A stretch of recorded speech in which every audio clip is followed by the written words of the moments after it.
HorrorCultFilms Podcast. I'm David Smith, and today I'm joined once again by Jim Lamming and our web mistress Steph. Say hi, guys.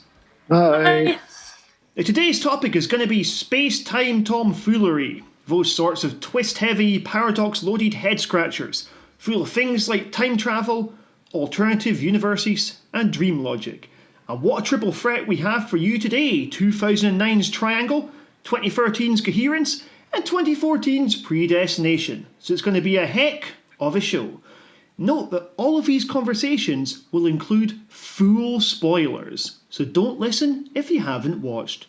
First off though, as always, let's chat about what else we've been watching. Steph, what the heck have you had on lately? Well, a couple of weeks ago, I watched The Dark and the Wicked, which is a Shudder film. And that was such a sort of grueling experience. And I'll not ruin it for anybody who's listening.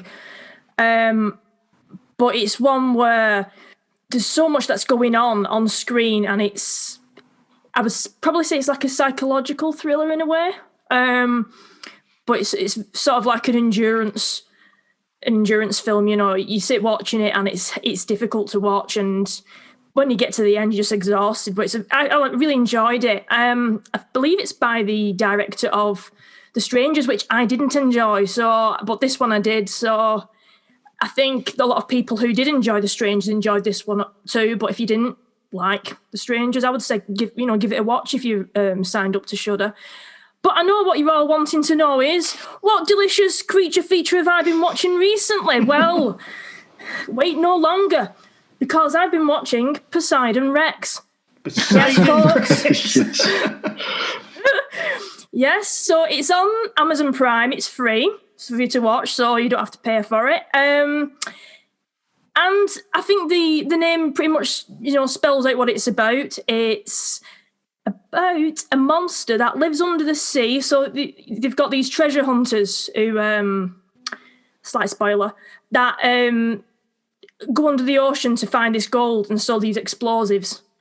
And it kind of backfires because they don't find the gold, and instead something comes up from beneath the sea.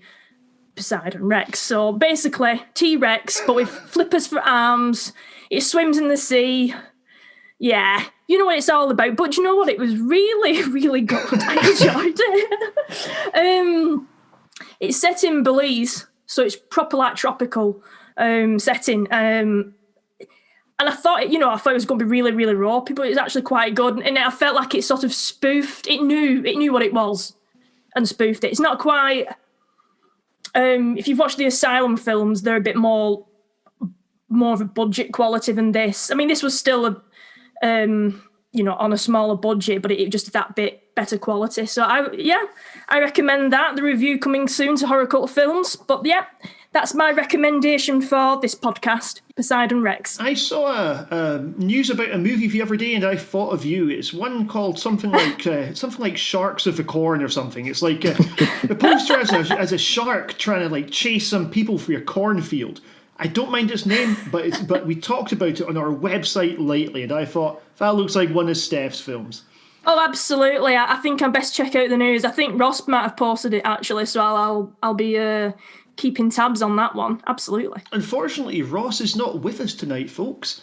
Although he's pissed that he can't be here for the one where we talk about Coherence, a film he absolutely raves about and probably has a wank over occasionally. Jim, over to yourself from that image. What have you been watching lately? You'll be disappointed to know that this week it isn't martial arts movies. Oh. Following on from the previous episode, I've actually watched a few of the films we talked about at various intervals. First of all, I watched all of the Pet Sematary films, including the remake. Now, the first two are completely different beasts when compared side by side. The first one is a much more grim, horrifying tale, whereas the second kind of feels definitely of its era. The performances were fantastic in all of them, and as you mentioned, in the previous episode, Clancy Brown is hilarious in that he's just, you can't take your eyes off him when he's on the screen. I watched the remake as well, and it is fine, but suffers like a lot of remakes do. This one felt very cut and shut. There was ideas there that it didn't follow. It seemed to rush the story compared to the original, and even Church didn't seem that fun of a cat in the remake. But he was so fucking cute in the remake. Oh yeah, absolutely, but just kind of gets forgotten about, whereas in the original, Church is some sort of guardian, I suppose, of the little lad, isn't he? Cage. Whereas, he just seems to just disappear. Something really impresses me, because I know we just had Women in Horror Month. It's the same director who made the first two, right? Yeah, Mary Lambert, yeah. Yeah, and it's such a range that she shows. You've got one film that's very sort of sentimental, quite warm. The other's just this quite punky, weird little movie with a nasty sense of humour. Yeah, I think with the second one you could draw parallels with the likes of Goonies and Monster Squad, even Lost Boys, because your main protagonists are like young teens, aren't they? So it does have that kind of adventure element to it as well. But Edward Furlong actually really surprised me how good he was in that film. I mean, I've only seen him in The Obvious, and his performance in Pet Sematary 2 is incredible. The way he basically turns into Norman Bates by the end is just fantastic. I was genuinely surprised how good it was, and I'm a bit annoyed at myself for leaving it so long for watching it. That aside, Ross mentioned Flatliners as well, so I thought I would finally give that a go. It's one of those you'd always see on trailers. You've rented a film from the video shop, it's always preceding them, or it's advertised for Sky Movies, but it's just something I never watched up until this week, and it is probably one of the best looking films I've ever seen. It's like a gothic daydream. I mean, obviously it's a Joel Schumacher film, so it's going to have some sort of visual quality to it.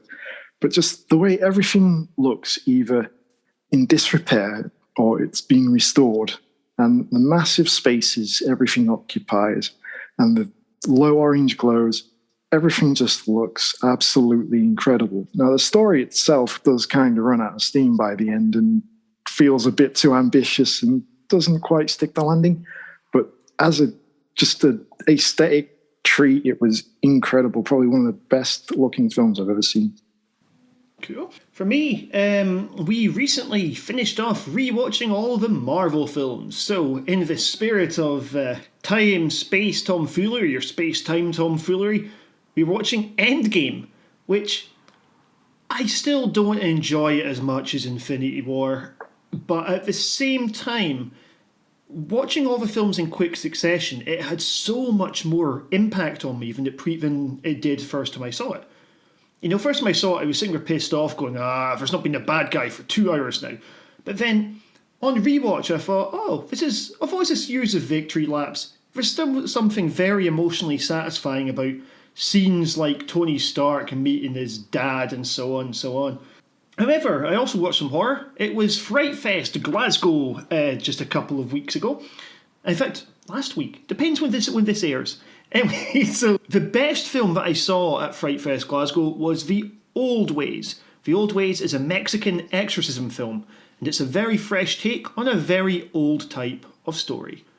Out of This World was also quite decent. It was quite an intense, but often quite tender and even sometimes beautiful serial killer romance film. And then finally, the one that everyone will be talking about from the weekend is Run, Fight, Hide. Run, Fight, Hide has some controversy because it's basically Die Hard but set during a school shooting. So it's incredibly bad taste. It's very crass, but it's also kind of thrilling. It pisses me off to say that because the movie is being distributed by Daily Wire, so if you watch it, some of your money goes to Ben Shapiro, and that's enough to put me off the movie. But at the same time, I actually still really quite enjoyed it. It was getting a lot of debate on the Fright Fest forums. Some people saying, look, the subject matter is very much off limits. And to be fair, you're looking at something where in the last 10 years, hundreds of children have lost their lives as a consequence of this. And this is like a, let's make it fun kind of film. But at the same time, like, the action scenes are good. It's very well paced. And while it's got a pretty grim message, which is basically your good guy with a gun kind of message, the best way to solve America's gun problem is more guns, right? Whilst it's got that as its underlying message, there's still some quite good satire of the way that the media kind of exacerbates these things by giving a platform to the shooters, and there's maybe a double standard in a lot of the older exploitation films that have similarly dubious messages we wouldn't take issue with. So for what it is, I liked it, but it's not really a recommendation. It is very hard to like. Anyways, have we got any huge news before we go into the reviews here at all? Well, I think you covered it with Sharks of the Corn, didn't you? Oh yeah, so we got there's a new Evil Dead coming out then. Evil Dead Rise is going to start filming soon. What is it? Is it a series or a film? It will be a fourth film. So they're going to start shooting in New Zealand sometime later this year. And it's going to be a modern day urban setting out of the woods here. Fourth film. So what is it? Is it going to be Bruce Campbell? Yeah, Bruce Campbell's back. All right. Oh, well, that's all right then. I was thinking it was another bloody remake. I never caught Ash versus the Evil Dead. I assume it's so good. I assume that's going to be canon. Is it still on? It's been cancelled, hasn't it? Cancelled, I think, 3 seasons. Yeah, it's on Netflix. I do keep scrolling to it and almost watching it. I will have to get around to it eventually. It's one of those one of relatively few horror shows that I don't think I've ever heard a bad word about. It seems everyone absolutely loves it. I've seen the first series. I think I might have seen a bit of the second, but it was just a lot of fun. It was that I think they sort of captured the essence of the first movie and just I enjoyed it. And it's got Xena Warrior Princess in it. Oh, I like her. She was great in Parks and Recreation as well, so that's a good recommendation. The other big news is that we're about to get a new version of The Moonsters, directed by Rob Zombie. Yeah. Are you guys Rob Zombie fans? I don't think you are, Jim. I can see in your face. Well, I've not watched many of his films, and the ones I have been, just the Halloween ones, actually. So, it's not a good start. I'm guessing Sherry Moon Zombie, is it? Is that her name? She'll be playing the mum, for a guess. Yeah, she is. Really struggled to cast that one. She's playing Lily Munster. Oh, there you go. Along with who saw that? Jeff Daniel Phillips, who we might recognise from Lords of Salem and Free from Hell, will be playing Herman Munster. So you'll be keeping it in the family. I'm a big fan of Rob Zombie's music, but his films didn't really do anything for me, Out of all of the films I've seen of his, probably Devil's Rejects is probably the best one for me. I didn't like House of Thousand Corpses. Free from Hell weren't that bad, but it just kind of lost the plot a bit. And then his Halloween and the other stuff, Lords of Salem, I didn't enjoy. Although Matt gave it quite a glowing review on our site, when it was released all them years ago. But yeah, no, I just stick to his music. Well, we've got a safe space for this because Ross isn't here. I'm going to say personally, I like Rob Zombie's Halloween 2. I used to hate it. Now I look at it and go, you know what? Rob Zombie had a problem of trying to make a slasher film in an age where slasher films don't really exist. And I like that he managed to keep a slasher element whilst also doing a personal revenge plot. Obviously, it's not as good as the original Halloween, but then it's certainly far better than your Halloween Resurrection, Halloween 6 kind of films. Also, I would say Rob Zombie is probably just about the only example of a horror director right now who you can see 5 seconds from any of his films and know it's a Rob Zombie film. That's probably a fair assessment of that. I could agree with that. And for that reason, there's a quite a good sort of punk rock thing about him. He'll do some shite films. I really didn't like 31, for instance. And I didn't like the first Halloween remake very much, or House of a Thousand Corpses. But at the same time, all the movies he makes really do feel like his. You know, sometimes he's doing his psychedelic stuff, sometimes he's doing his grindhouse stuff. I think the grindhouse stuff works better. But sometimes you'll do something like, for me, Lords of Salem. I really enjoyed that. And that's like a sort of halfway between these two styles. It's also the closest he has to a character-driven film. So, yeah, he gets my thumbs up for what it's worth. I might even watch his Moonsters movie. By the way, I checked out that shark film is indeed called Sharks of the Corn. I wasn't making that one up. Oh, I love it already. When's it coming out?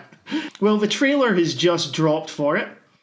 And I don't believe there's a release date for it.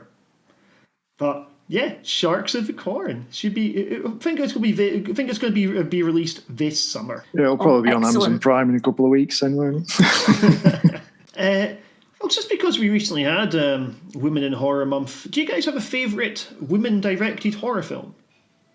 Oh, I'm going to have to say Pet Sematary. It was incredible. I loved it. It was a brilliant film and really, really worked for me. The relationships with the characters were perfectly built up. The storytelling was fantastic. The horror was genuinely horrifying, which is another thing that struck me, is with a lot of horror films, it was entertaining to see how they aren't scary, but this one genuinely did unsettle me, and it was brilliant.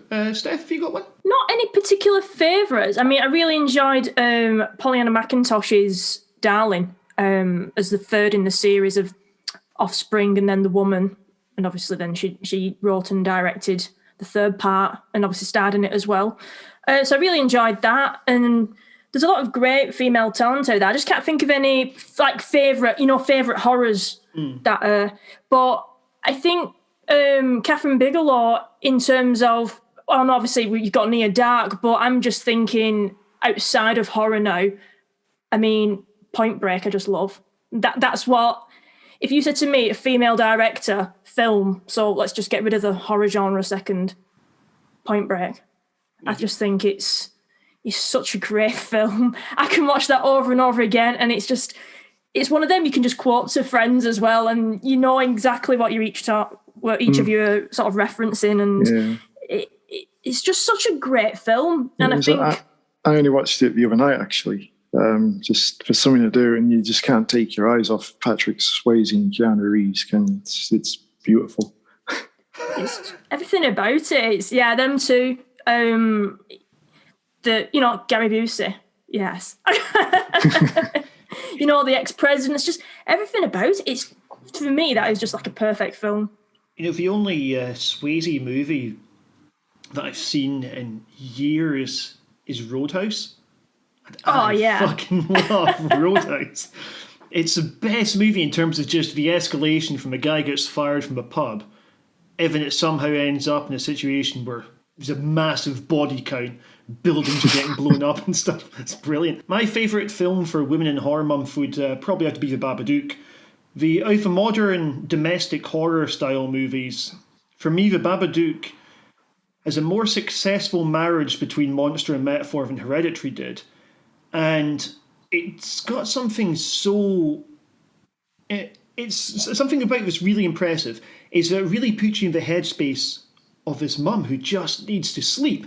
Like, it's got an irritating kid in it, right? But then the thing is, a kid's supposed to be irritating. We have to be in a position where we identify with the mother as she flips and thinks that she has to try and kill the kid. And I just thought the symbolism throughout was well integrated in with the plot. It was phenomenal acting. And I really like movies that are confined to just a few locations. Like all three of the films we're going to be talking about later tonight. The other one I'd chuck in, by the way, would be Raw. Raw, I thought was fantastic. Not seen Raw. Getting a new release, I believe. It's getting a special edition. Second sight, I believe. Yeah. I can't recommend that film enough. It blew me away when I first saw it. I just wasn't expecting what happened. Basically, it's just, obviously, you know roughly what is going to be going on when you're going in, but just the way everything unfolds and the way it happens is just so well done and so unsettling and horrifying. It's just really strong black comedy, I thought. Yeah. And yeah, I remember I was doing an interview with Julia. I'm about to fuck up the pronunciation of her surname. I really apologise for this, but Julia DeCorno. She's French. I don't know how one would say that properly, but I did an interview with her, and one of the things she was saying at the start was she got really frustrated when it got this reputation of you'll need a sick bag for this movie and stuff, because the thing is, yeah, there's a bit of gore in it. If you were going in there wanting to see like the latest and greatest, goriest cannibal film, I think you'll probably be let down by it. Like, the thing is, it's not really that kind of movie. And I think a lot of the people who would like it, who would appreciate the kind of coming-of-age story, I mean, it's more like Ginger Snaps than anything else, in the kind of exploring the relationship between the sisters, if it's essentially doing an eating disorder metaphor as well. And it's got a lot about kind of like sort of rape culture on college campuses. And the thing is, I reckon a lot of the people who'd really like and maybe identify with the source material for it are never going to see it because they think it's going to be some sort of like torture porn style movie. And the people who go in wanting to see that kind of movie aren't going to particularly enjoy it when they go, oh, it's mostly a coming of age about two teenage girls. So yeah, I think it's a brilliant film. I think it's about, and I hope it's found its audience. But that was one of her big concerns during the interview. She was saying, like, you know, I don't like that this is the reputation my movie's been landed with. Probably gets bums on seats, but maybe not the right bums, you know? Well, it sounds good that it's, you know, getting such a, you know, a good release from Second Sight, because I think it's laden with extras and things like that. So maybe it might obviously find homes with sort of new viewers, as well as obviously collectors and people who enjoyed the film. So I'm definitely going to try and check it out because, you know, you both enjoy it. So, you know, and I trust your recommendations. So let's move on to the first movie of the night. We are going to talk about 2009's Triangle. So let's go sailing.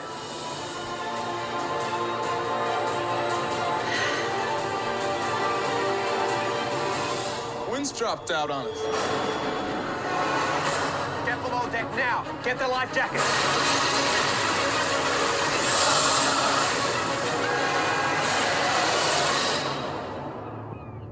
Oh, thank God. Hello? Where is everybody? You enter a place you have never been. I recognize this corridor. Everything you see, you have seen before.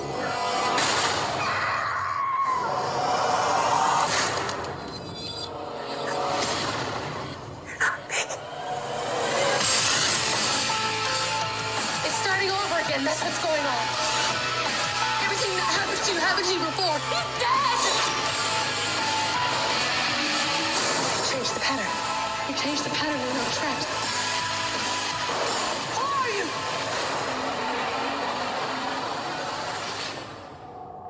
So, 2009's Triangle, in my opinion, by some distance, the best of Christopher Smith's films.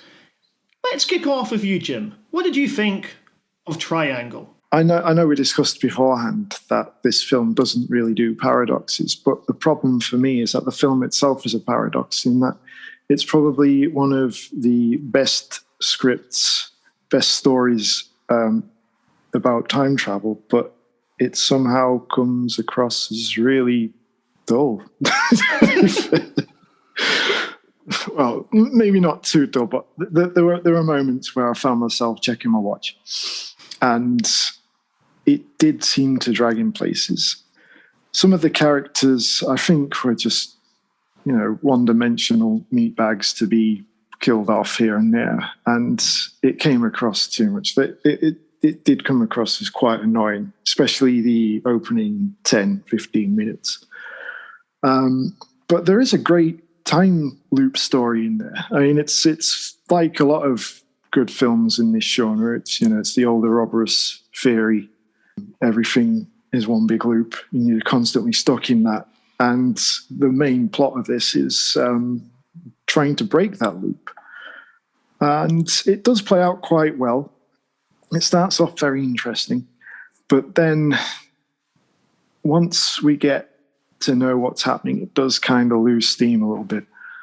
And it just, I really found it very hard to keep an interest at certain points. Overall, it is a decent film, but given its actual scripts and material and that sort of thing, it should have been better. Fair enough. What about yourself, Steph? Were you a fan of this? No. Now, I love movies like this. I love movies that repeat themselves in many ways. I'm just going to mention like Butterfly Effect. I quite enjoyed that from what I can remember many, many moons ago. And obviously, Triangle has elements, well, most of the film has it repeating scenes and, trying to change things in a different way or knowing obviously the outcome because she herself has been there before. But it just didn't, it was lacking something. I don't know whether it was conviction in trying to properly change things, but it just seemed to just retread the same steps. But like Jim said, the characters just weren't, they seemed throwaway. Now, one thing I did like about it was when the female character, the husband and wife characters, whose names I've completely gone out of my head. Sally was the wife, and the husband is Downey. Downey, yeah. So Sally, so when we find like Sally on the top deck trying to escape, and then there's just loads of previous Sallys. I thought that was really good. I did like that. I thought it was really good. And we just kind of, that sinking feeling of, oh shit, how many times has this gone on before? Because we're with her in that one moment of, she's the same, Jess is it, the main character? Mm-hmm. Yeah, so the Jess we're with from the beginning is the one that, obviously we kind of stay with. So, but on her second or third loop of everything, she realises this is not her third loop, this is countless, probably tens, if not more. And all the bodies on the upper deck, which don't always, for Sally, it doesn't always end on the upper deck. It could end in the theatre. So there's all them sort of different endings or what you will before the loop starts again when they see the overturned triangle in the ocean. But I just felt it could have done more. It just seemed to take a really easy route, and it just boring at the end of the day. It could have done so much more. It could have had so much more mystery or thriller element to it. It started off very well, and then they boarded the ship. I like that. And the bit where it kind of started falling apart was when she first hears the keys being dropped, and then she goes, "Oh, these are mine." Yeah. After that, it just kind of went a bit downhill. Yeah, once she realises it's herself that they're up against, it does kind of start, it, as you say, it starts going downhill. But the thing I noticed with the keys is, if she hadn't have dropped the keys in the first place, would she have even had them? Because she goes, "Oh, those are my keys," and picks them up, and then she's got them. And then later on, it turns out she's the one that dropped them in the first place. So there is actually a paradox in this film. Fair enough. I actually really quite enjoyed this film. This is the second time I've seen it. And for me, what this did really well is it had a good, complex plot going on through it, right? As Jim said, it has a well-worked-out time loop going on here. And I like that there's a lot of quite rewarding scenes where you see a setup come in, and also bits where she's trying to fight against it, but then the exact same thing starts to happen again, right? And I thought that was worked into the plot brilliantly. I also thought that it did a good job of grounding the story in something emotional. It grounds it in the idea that she just wants to get back to her son. It's important that we have something like this as a motivation, because I think something these sorts of films tend to do, and I'll be saying this about one of them later on, is they sometimes run the risk of wanting to be clever rather than having good drama to it. The like of this did have something at its core.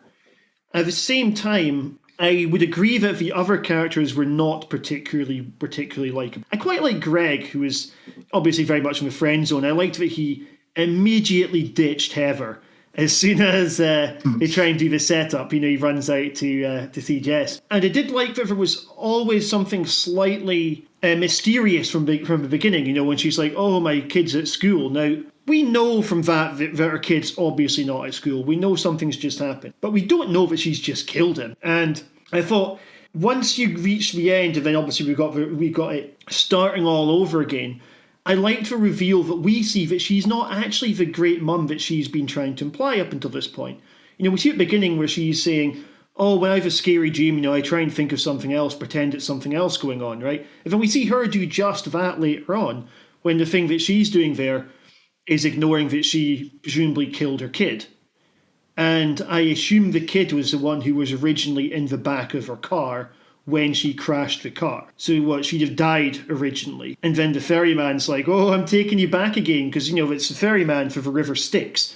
I think they worked that Greek mythology stuff into it quite well as well. They're like, okay, well, like Sisyphus, who they mentioned in the dialogue, she's doomed to be doing this arduous task, this horrific thing over and over again. I loved that sequence where she looks over the edge and sees the birds, and it's, "No, you haven't won."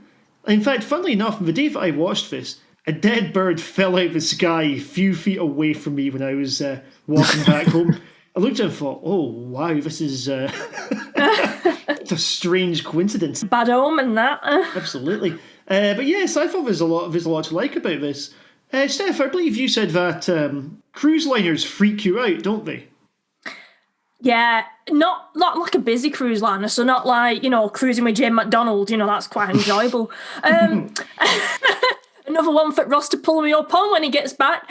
No, but abandoned cruise liners. That is so eerie, just corridor after corridor, especially if they're all identical. And then going into the hall, and where maybe the dining room area or what have you, it's just big and empty, and it's all on water in the middle of an ocean of this.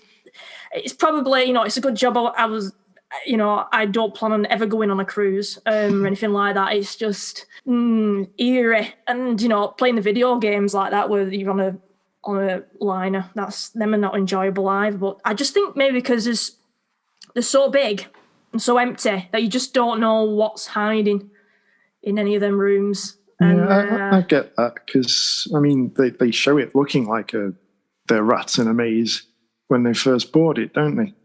They're walking around each corner, going down corridors, basically just winging it.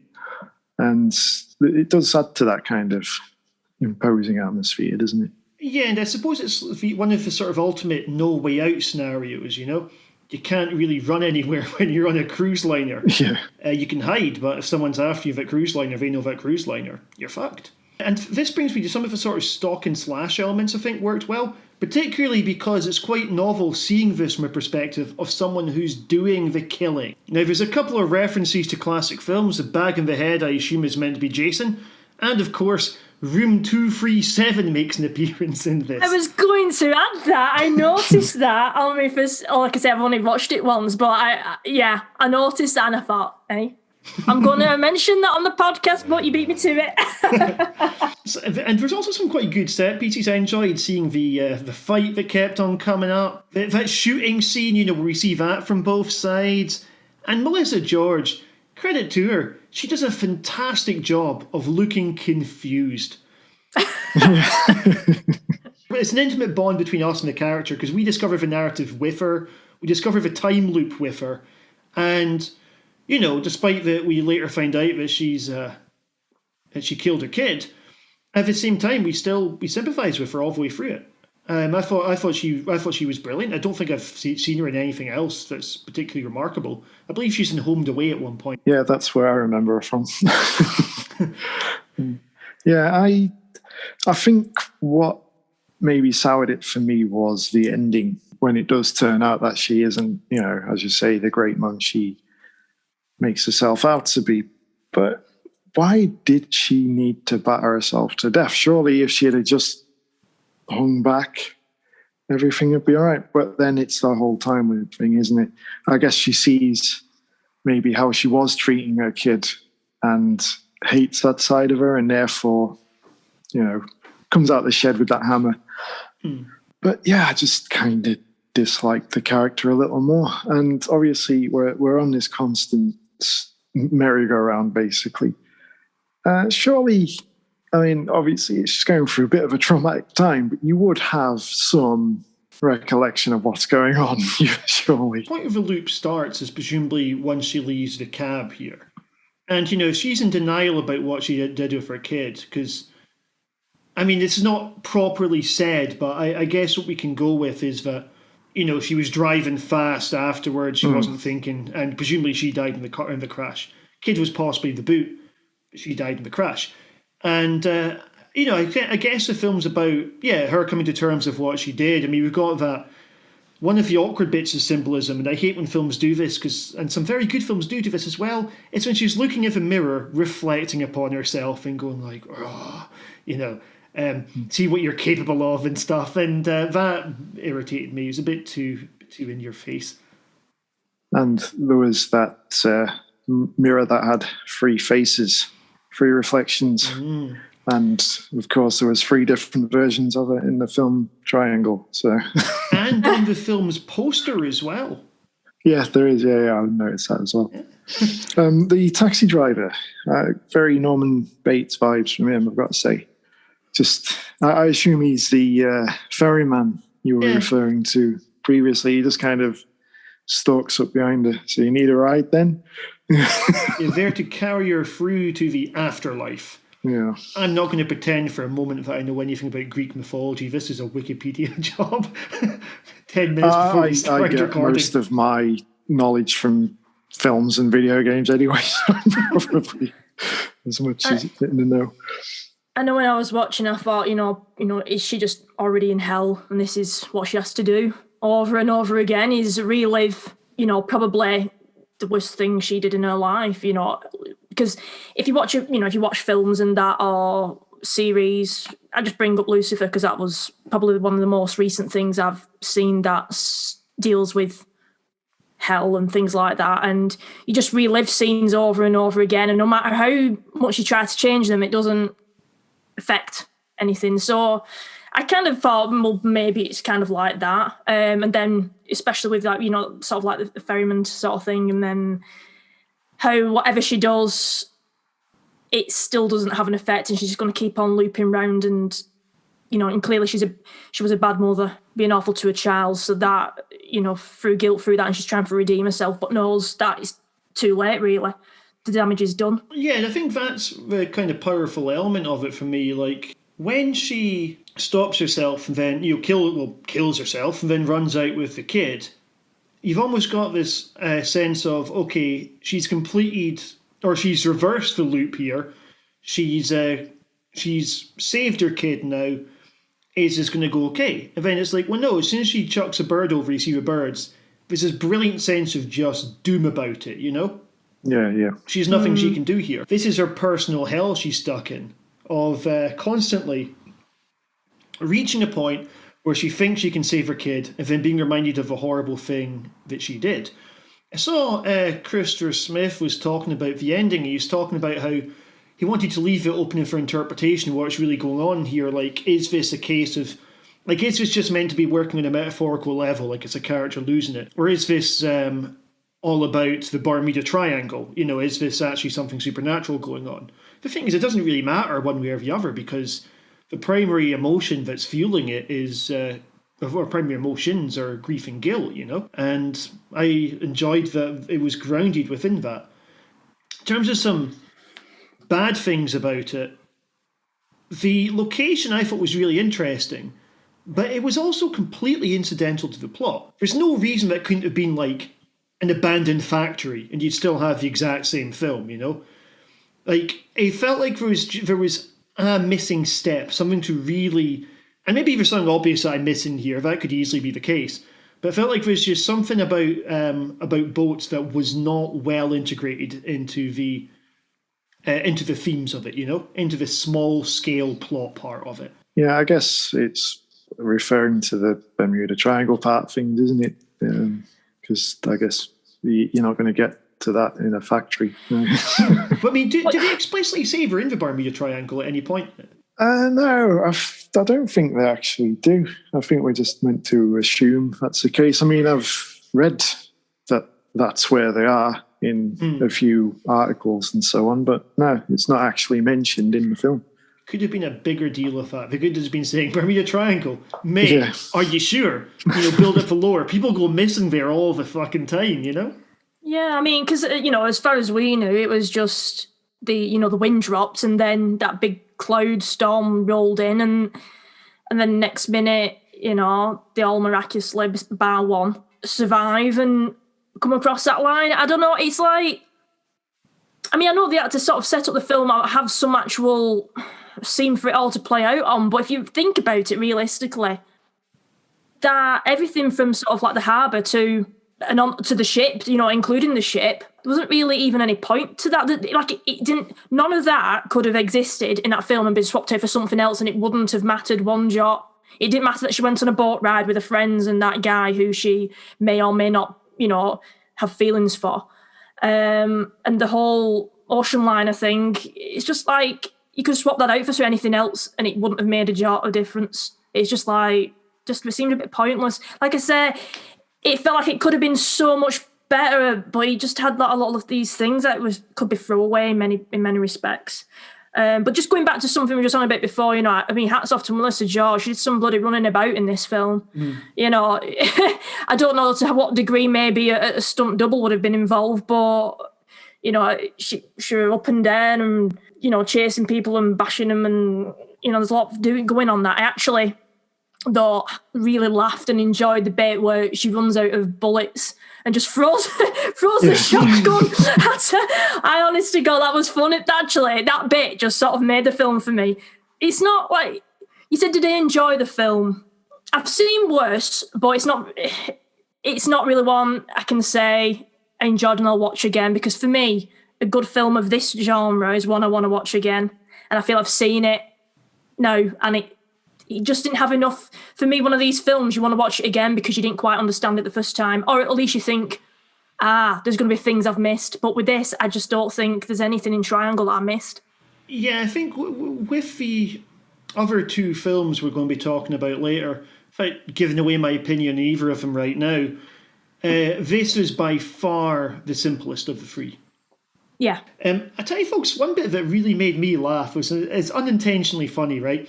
It's a bit where, when Jessica gets accused of shooting Greg, I think it's Sally who's in the room. It's a theatre room, right? Yeah. There's a bit where she's been accused of shooting Greg, and she comes in and Sally goes, "You're a bitch." what an understatement that would have been. But overall, I liked it. I'm surprised I'm the person here who liked it the most, but I would personally give this one 4 stars out of 5. I'd give it a 3 myself. There are some good bits, don't get me wrong, but there are some bits that just don't hold my attention, just maybe go on a bit too much. Although I have to say, I did have some weird Mandela effect moment. I did watch this roughly when it first came out on DVD, and for some reason, I was absolutely confused by the fact that Liam Hemsworth wasn't actually Eric Balfour. I don't know why. He's the guy that played Milo in 24. He was also in Skyline and the Texas Chainsaw Massacre remake, the skinny guy with a goatee. Yeah, for some reason, Under as well. My brain had him as Liam Hemsworth's character. Specifically, the bit where she pushes him against that broken bit of fuselage, I suppose. My brain had just completely, like, they're two completely different people, physique-wise and everything, but I have no idea why that happened, but there you go. I thought with Liam Hemsworth, I liked seeing him in it. He is the lesser Hemsworth, but at the same time, he's good. Lesser Hemsworth. Was this film shot in Australia, do you know? Because with him and Melissa George both being in it. All of the cast were Australian, and as you can probably tell from none of the buildings probably being more than 2 stories high, it was not set in Miami. Have you guys ever done the Florida Man Challenge? Yes, some years ago now, but yeah. Yeah. Have you ever done this, Steph? Google your birthday followed by Florida Man. Yeah, I've seen it done, and all just sort of mad shit comes up for what people have been arrested for or news reports, isn't it? Yeah, I've never done it, so I don't know what. Oh, you should do it now. See what comes up. Should do it now? Do it now. Okay, guys, let's have a see. Well, Steph's doing her one. My one was, Florida Man dies in an e-cigarette explosion. This one's not funny as such, but it's weird. It's a Florida man who apparently he got charged for domestic violence because he hit his girlfriend with a cheeseburger. Like, I thought that's a strange part. My nephew's Florida Man is probably my favourite, which was a couple in Florida who got run over because they were lying in the middle of a road stargazing. Wow. Well, the reason we get this, by the way, is because in Florida, everything that goes to the public courts makes it to the newspaper. So, yeah, Steph, what's your Florida Man? Oh, right. So we've got the first one that comes up in the featured snippet on Google is quite boring. It's 25-year-old man fired 2 shots in his home to ward off what he described as an armed and masked intruder. But it's the results underneath what are interesting. So we've got Florida man loses testicle, toes, finger to alligator while bathing in pond. Of course he did. And then there's one a bit further down. It's Florida man brandishes samurai sword during road rage incident. So, yeah, I'll definitely go with the other two. Clearly Google have missed out a trick with, featuring the most boring one there. Jim, what's your Florida Man? You want to check. I will then. I can't. I've read that many over the years. And all are equally as bizarre. It's difficult to remember which one it actually was. Well, Jim checks, by the way, Steph. How many stars would you give Triangle then? I think 2.5 would be too harsh, so I probably did go same as Jim, 3. I just wanted it to be a bit more than it was, to be honest. I can't believe that Jim's given this 3 and The Lost Boys 2 got 3 as well. If I were Christopher Smith and I was listening to this, I'd be raging. Speaking of Christopher Smith, his other one, Black Death, I thought was very good as well. And I saw he's got a new one that's just come out this year, which was generally okay. You can tell I'm looking up the name of it right now. Which is grim because I believe that we're quoted in the advert. And this is not good. This meme is quoted as well. Shame on you, David. The Banishing, that's the one. The Banishing. I gave it a middling review. If you're quoting me, there'll be one of those bits where you'll have the 3 dots afterwards, no matter what part it is. I think it was, I think it did have a sort of a redeeming feature, which you mentioned. But yeah, if you look at the overall score that he gave it wasn't, there's probably better scores out there. But from what I can remember, it was actually a nice thing you said, David. Unlike sometimes, things get skewed when, star ratings get pulled. I think we were on a DVD cover. We actually got a bit of backlash as well. Well, I said backlash, probably one person tweeted us. Because I think one of the star rating was run on a magazine advert. And it was 4 stars. Now, you know where I'm leading with this, don't you? I did, yes. I give it 4 out of 10. Oh. And I'm like, oh. This is why everyone should mark out of 5. No, but you can't always mark out of 5, though. Sometimes you have to, But with that one, I didn't even know we were quoted until I saw it in a magazine, or we got, says someone got in touch and said, piece of shit, this. Why are you fucking mending it? I'm like, oh, news to me. My pride in terms of quotes was on the DVD or Blu-ray of Friend Request, where you've got The Ring for the Snapchat generation. It was part of a 2.5-star review, but I stand by that quote. It is The Ring for the Snapchat generation. Jim, have you seen your Florida Man? I have. I'll go with this one. A Florida man thought a neighbour stole his lawnmower, so he set his Corvette on fire. By the way, another one by Christopher Smith was, of course, the movie Severance with Danny Dyer. That I thought was pretty good. With the banishing, by the way, my comment on it earlier was it's got well-constructed scares, but at the same time, it just doesn't really build to anything. You know, it's the scares that we're getting in Act 3 feel like the sort of scares you should be getting in Act 2. You know, they're not the thing that you build up to at the end. They're the, ooh, something's kooky. And, you know, it's a lot of setup scenes that just seem to be forgotten the moment they're over, which irritated me.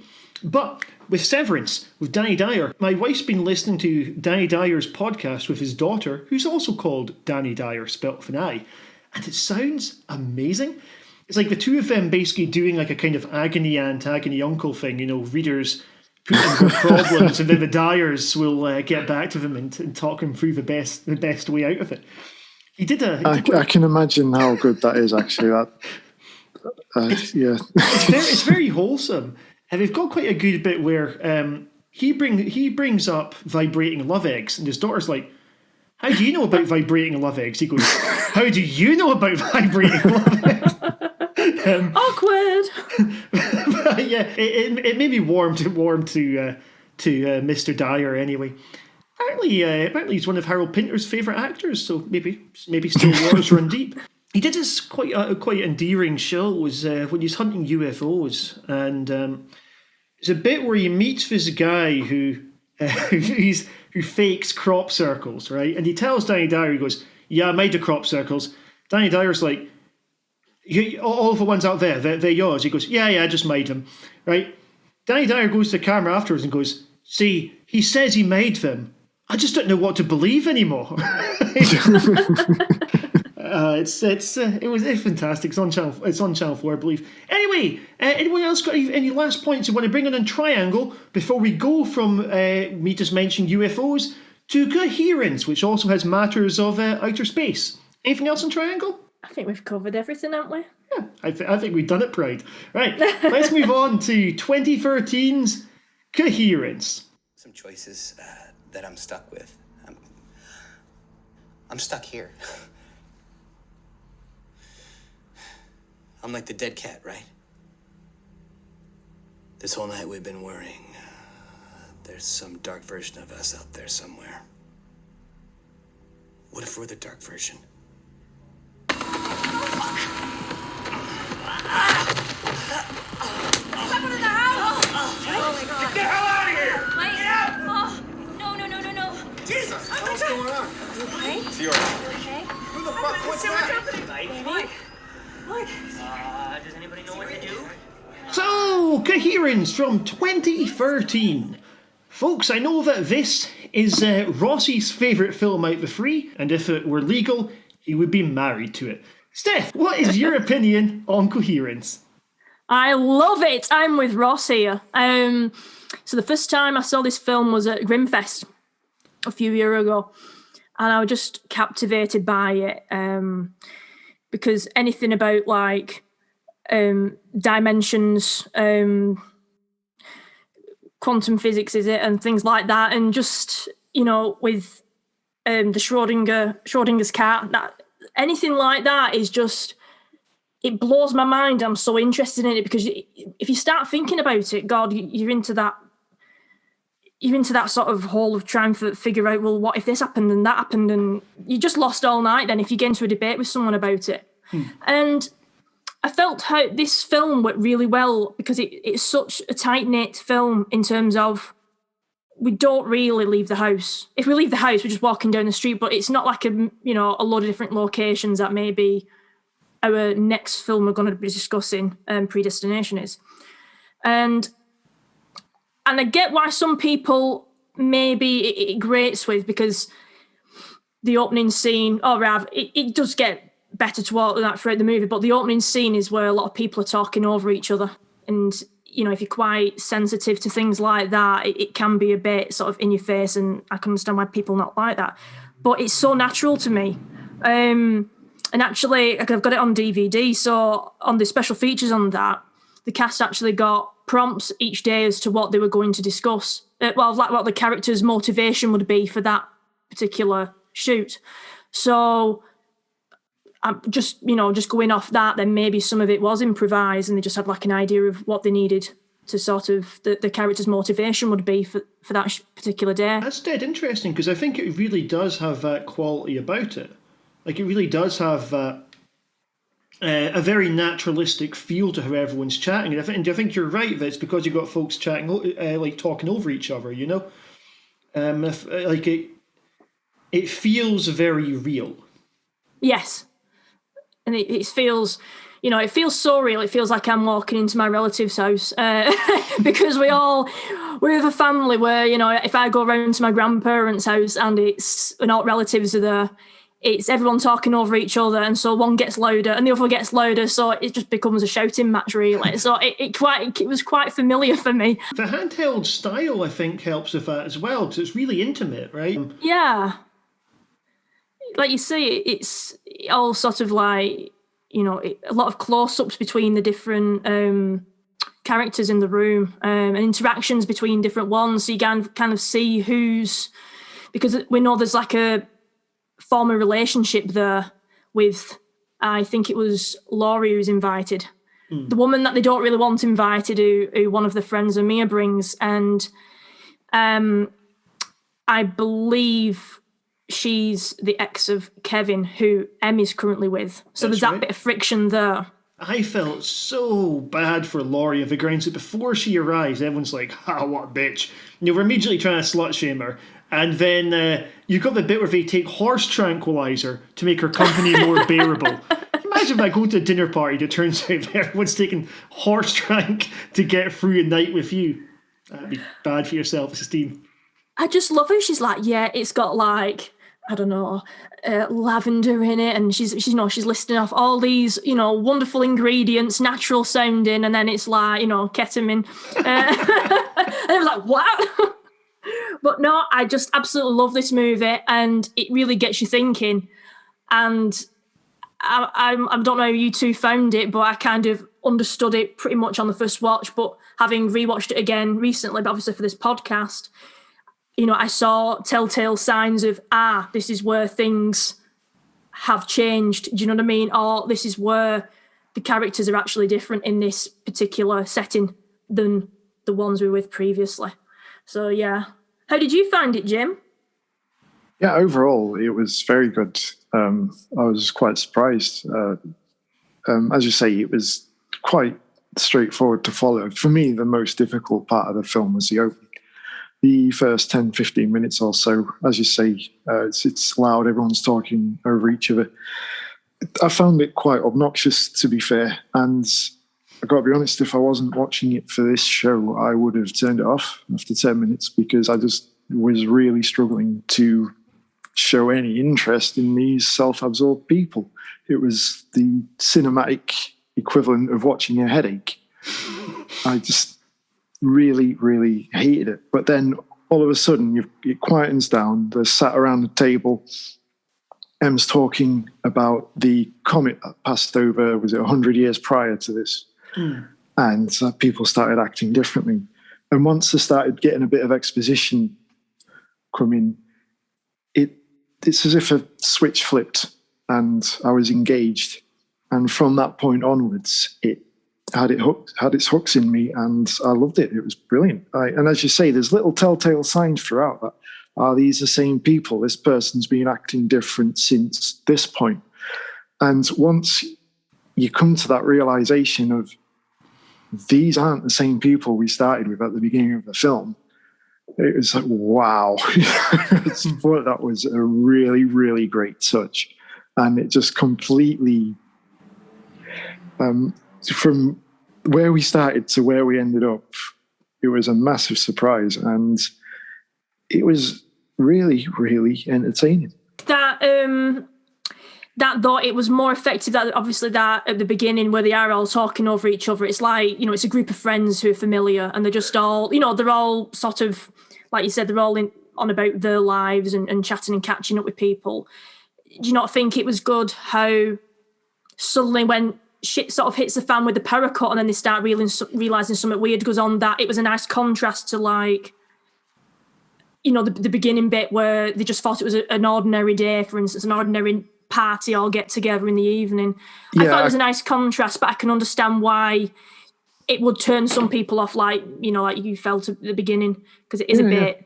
Absolutely, I can see why they've done it, but it feels like they probably went on a bit too much with it, especially considering how different it turns from that point where they're discussing the previous comic. Because obviously, this film is based around the comet that passes over, and be it radiation or whatever, is the result of them going into these many, many different stranded universes as such.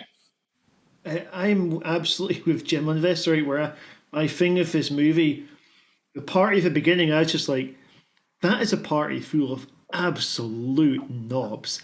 The worst one for me was when Beth, I believe her name is, calls herself an empath. I was like, everyone I've ever met who's called himself an empath has been a complete douche, right?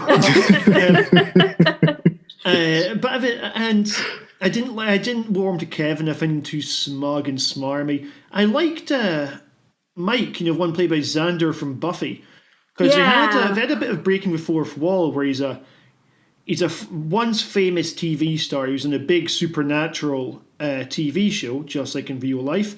And, of course, he has a drink problem, just like in real life. So that was quite interesting casting. And, I mean, I assume for him, he would have been, like, I don't know how many shows are still trying to cast him, but he was recognisable for a film that I assume cost almost nothing to make. And actually, this was one of the things where what could have been its weakness was its strength, right? And this was a very low-budget film, right? But it did so much with this because it had such a clever concept behind it. I thought I'm with you, Steph. I think the infinite universe aspect of it was really interesting. Like, I've seen this film twice now. First time I watched it, I wasn't particularly big on it. It took me a long time to realise it was more than two houses first time. And then I kind of felt lost at sea in the third act. This time around, knowing that's where the story was going, it was really fun sort of working out when each character had switched. As we end up with Amir and Hugh, we see about 5 different combinations of them throughout the course of the movie. Because I think what the rule is, once you go into the darkness, you switch. But then you have bits where you've got them infiltrating each other, and then, they leave, and another version of them comes along. I like when Emily figures out that the Mike she's been with the entire time isn't actually her Mike, right? And that whole bit was just really interesting because from a sort of meta perspective, you go, okay, they're obviously fictional characters in a movie here, but at the same time, it's weird the way that you still latch on to some of them but not others. It's like Emily's our anchor into it because she's the only one who stays constant all the way through the film. And it's really good fun watching the other characters having to act in it, or watching her having to act to fit in, to pretend that she's their version of Emily. And then you've got these really cool bits, like where they'll bring in an idea that comes in a few scenes later, like the letter that Mike writes that then gets posted through the letterbox later on. We see the photograph of Amir being taken as well. Like little bits like that, I just thought, this must have been such a difficult film to write. You imagine absolutely. Tons of charts and stuff like this for it, or especially as the dialogue feels so improvised, it's almost strange that it's something that must have been so calculated as well. Yeah, because that's what when I was watching the extras and they mentioned the cast kind of got prompts for the character for that day. That like you say, it would feel like would be improvised, but how the reactions are, they feel very natural, but at the same time, you wouldn't want them to improvise too much that they would sort of, go down the garden path and run out the gate sort of thing. So it's just, and just going back to Emily, Emma, the main character. I mean, does she leave? I mean, I just can't remember just at this moment, but does she actually ever leave the first house? Because she does actually go out to the car, doesn't she? Or do they all go out to But does she actually go through that that complete darkness patch? Because I think pretty much Lee never really leaves. I remember her going to bed at one point, but I don't believe Lee leaves. And she was actually the best character in many ways. I felt sorry for her. Her husband had clearly gone off and had an affair at one point, although she knew about it and all that. But a friend's trying to feed a horse tranquilizer. I did like that line of dialogue, the knowing wink of "You're not the man I married." Emily, we do, because she does go. She ends up in a different house because we've got original Emily and Mike for a bit, and then Mike leaves, and then another one comes in. So, Emily's the only one who stays constant all the way through the film. And it's just like we say, we've got the the glow sticks. So obviously, that's a telltale sign when Hugh gets the sort of cut on his head and gets a plaster, and Lee says, which do you want? Do you want, the material one or the other? So again, you can see sort of variables occurring, and, going back to Schrodinger's cat, we can either, the cat is either alive or dead inside the box, with the poison inside.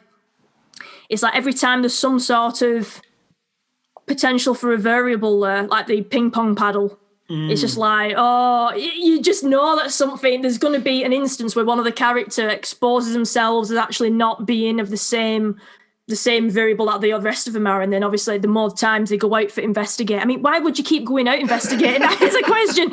You'd be like, yeah, well, I've seen some weird shit in that house down the road because we were all sat in there. But do you know what? I'll go back and have another look. So I'd be like, just let's stay in. But my question would be would you ever be able to get back to your original house? I don't think in this film it's kind of, you're buggered if you leave the house. That's if you go through that dark spot, which is where obviously clearly they're ending up in a different dimension, different household, that you can never really go back. Yeah, I took it that way because they have a bit where they describe it in like the simple metaphor, which is always good when sci-fi films do that. They've got the bit where they describe it as being like a roulette wheel, you could end up in any universe. I mean, maybe they could, but when you've got infinite universes, you're probably not gonna, And I think there's something so neat about this concept of Emily being unable to get back to her universe. It's just like how with Triangle we had the no way out scenario. You're stuck in a boat, right? You can't go for it. You can't get help. Although you do have in comically shit CGI at the side of your boat in Triangle, which I thought was amazing and forgot to mention earlier. But with this, it's she's totally stranded. She's got no way of getting back to her universe. But at the same time, it's like, well, doesn't necessarily matter because all the other characters they're very similar to the people that she knew. They're very similar to people that she still loved. And I quite like that it sort of asked that question of saying, well, what is it about, in an unlimited universe scenario, what is it that connects her to these particular people? Could she have been happy when she finds the universe at the end, the happy universe, where they didn't have the power cut, Could she have fitted right in there? And probably yes. But I thought it was impressive the way they were able to have these sort of big dramatic stakes in a film that's mostly just people hanging around having sort of very bourgeois dinner parties, And you got to wonder as well, because obviously at the dinner table she talks about how, not as luck would have it, because it's quite the opposite. She ends, it seems like she writes a play or some sort of like performance. I think she was a dancer. And, obviously this world-renowned, whether it's ballet or what have you, world-renowned dancer actually takes the lead spot of the performance that she wrote, and then she had the option of being the understudy, which she would be quite bitter about if you wrote it. And you can understand why she's like, nah. By the time she got back to him, they said that, she couldn't have it and they give it to somebody else. And then because she'd missed out on that, the lead, the world-renowned one, the lead one dropped out, and then the understudy got it. So you feel for her because you think, geez, she's had that bad, but at the end when she finds the happy universe for herself, you wonder if that M is actually the successful one. She actually did get that role, or she was the understudy and actually got the main part. So it's interesting because, like, as well, you see with her husband, I mean, we see it later on obviously it's not her husband at that point, it's probably another universe husband that is sort of getting a bit friendly with Laurie. So that's not even actually the one that we see at the beginning. But she kind of like, she seems to find a household at the end in the universe that everything seems good, and you can clearly see that Kevin loves the M that she sees through the window. So as far as she's aware, that's probably is where everything actually came up trumps for her, and is the life that really the perfect life, the idealistic one. One of my favourite parts of the movie is when she's in there, beating herself to death or knocking herself out in the bathroom. And it's the way that she has to use having a shit as an excuse for where she's been. And that really pleased me. But yeah, I mean, they integrate this idea of alternate realities, the what if, right? And in a way, I would have liked to see that more if we had sort of more pronounced differences, so if we could see how their life... Like, I think the reason we didn't have that is because the director is maybe more interested in the gradual reveal, whereas, like, she'd gone round to a house and there's, like, framed pictures of her as a successful ballerina on the wall, then that would have been a bit too overt. But at the same time, I would have maybe liked to have seen more of that, the what-if side of things, I guess. Where, like, what if this was different and things? Because, like, people talk about the idea of unlimited, the sort of infinite universe theory of every decision that you make, there exists an alternate reality where you didn't make that decision, right? And I think it's such a novel concept for this kind of really small-scale film. It's really ambitious. I would have, if there's one thing I'd fault it for, is I'd have liked to have seen more of that. Oh, and the other issue that I had with it, it's a couple of minor issues. I find the soundtrack too leading at points. I liked the soundtrack when it was doing almost nothing.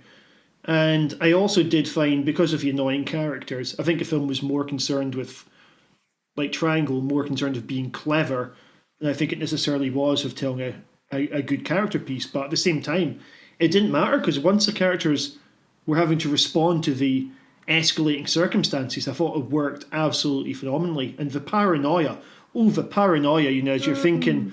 Oh, what's the tell? Is that person who I think they are, Is something rad's going to happen, like someone, like one of the other selves is going to come bursting in?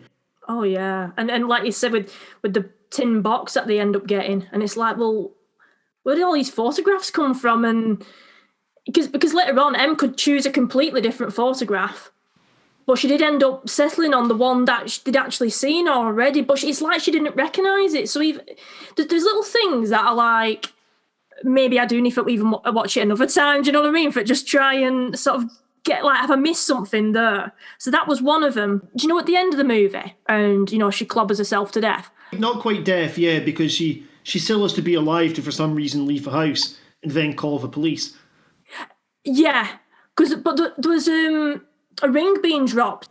Now, when I saw that, leading up to that, she already had a ring on, or did she not have the ring on at the time? And then she was putting another one on, but did I completely sort of cock that up?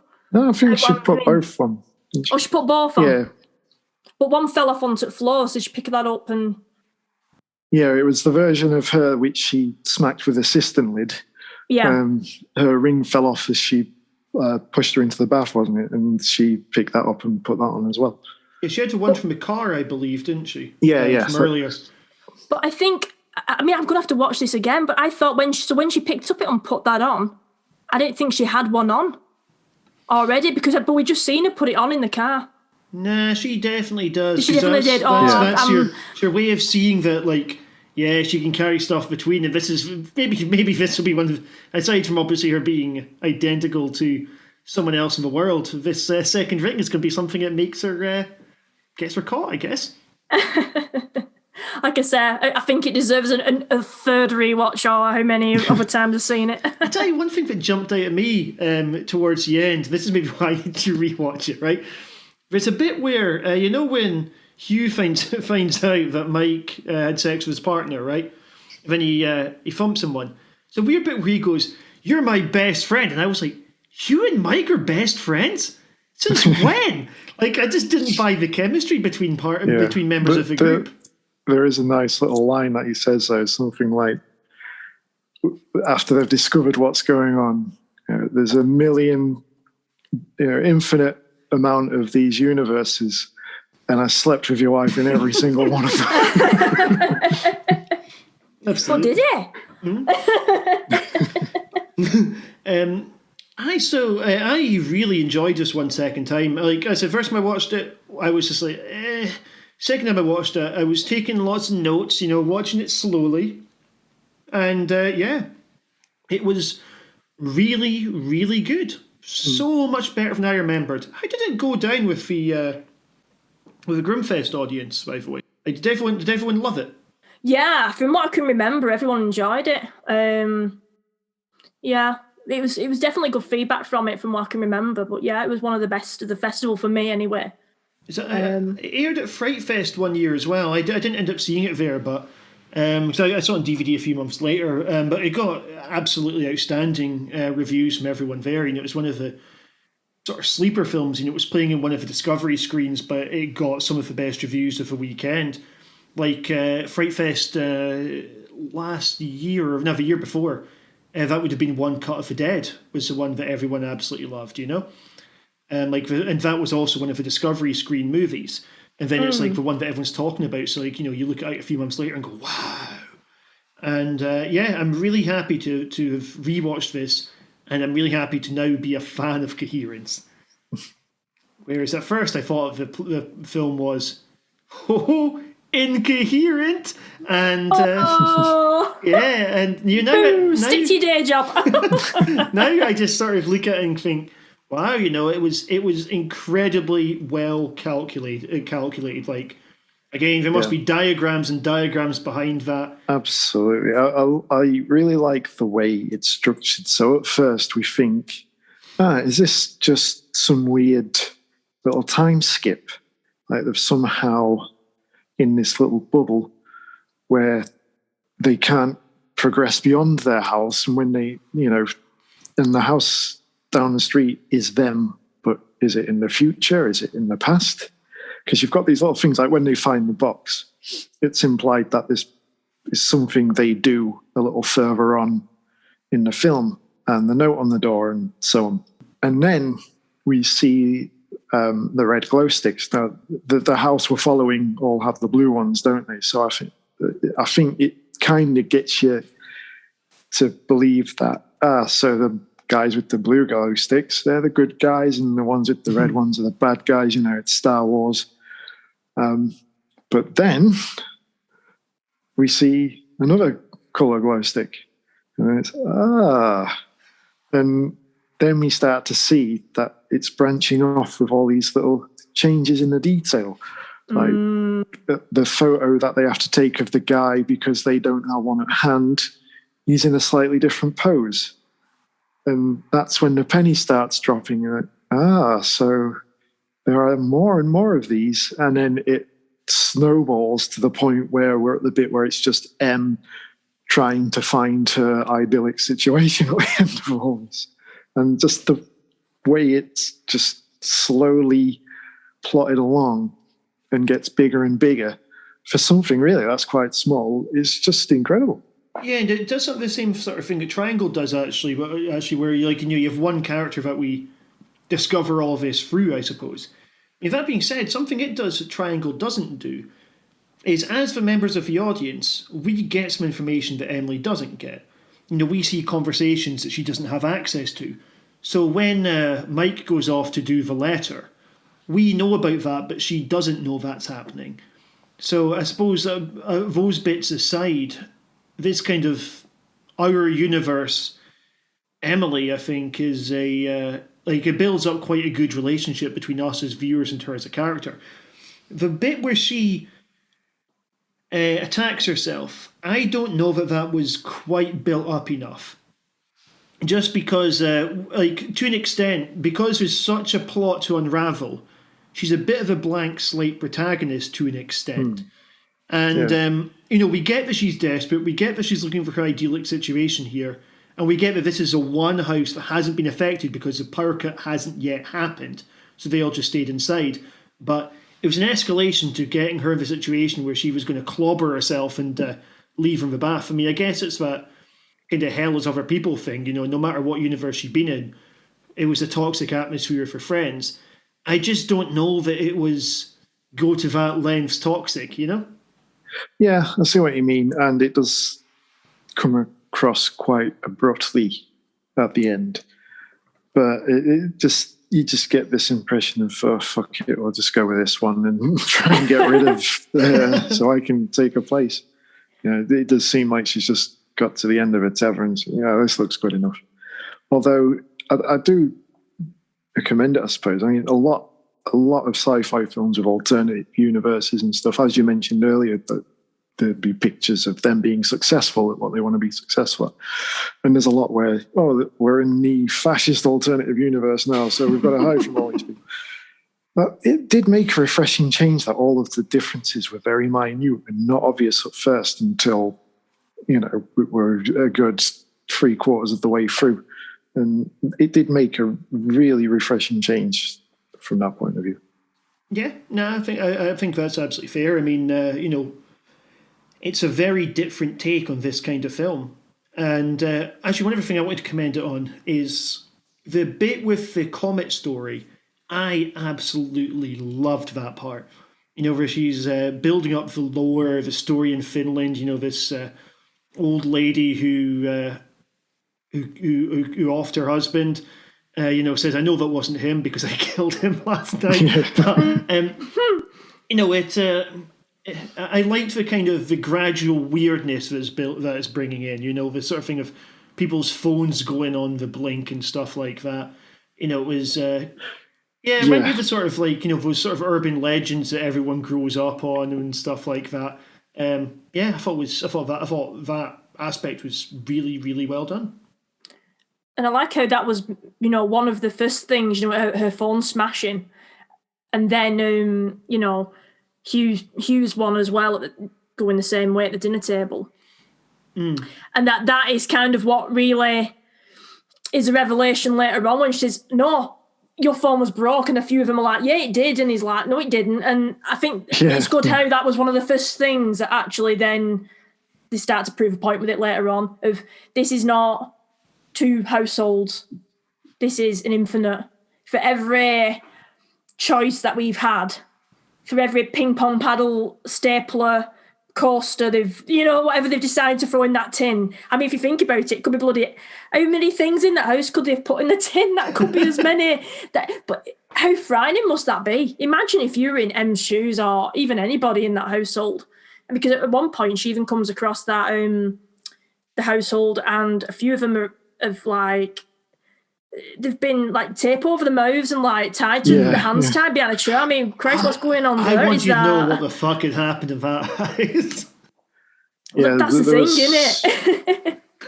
And there was one where, is it Mike? Sorry, he was fighting himself. that was it, because he was always geared up. He was proper fired up and wanted to go and confront them, didn't he? And then you just see that little snippet of him through the window where he's like pummeling himself in the face. I really liked his paranoia about what the other version of him would be doing, This bit about, is that like the evil version of us?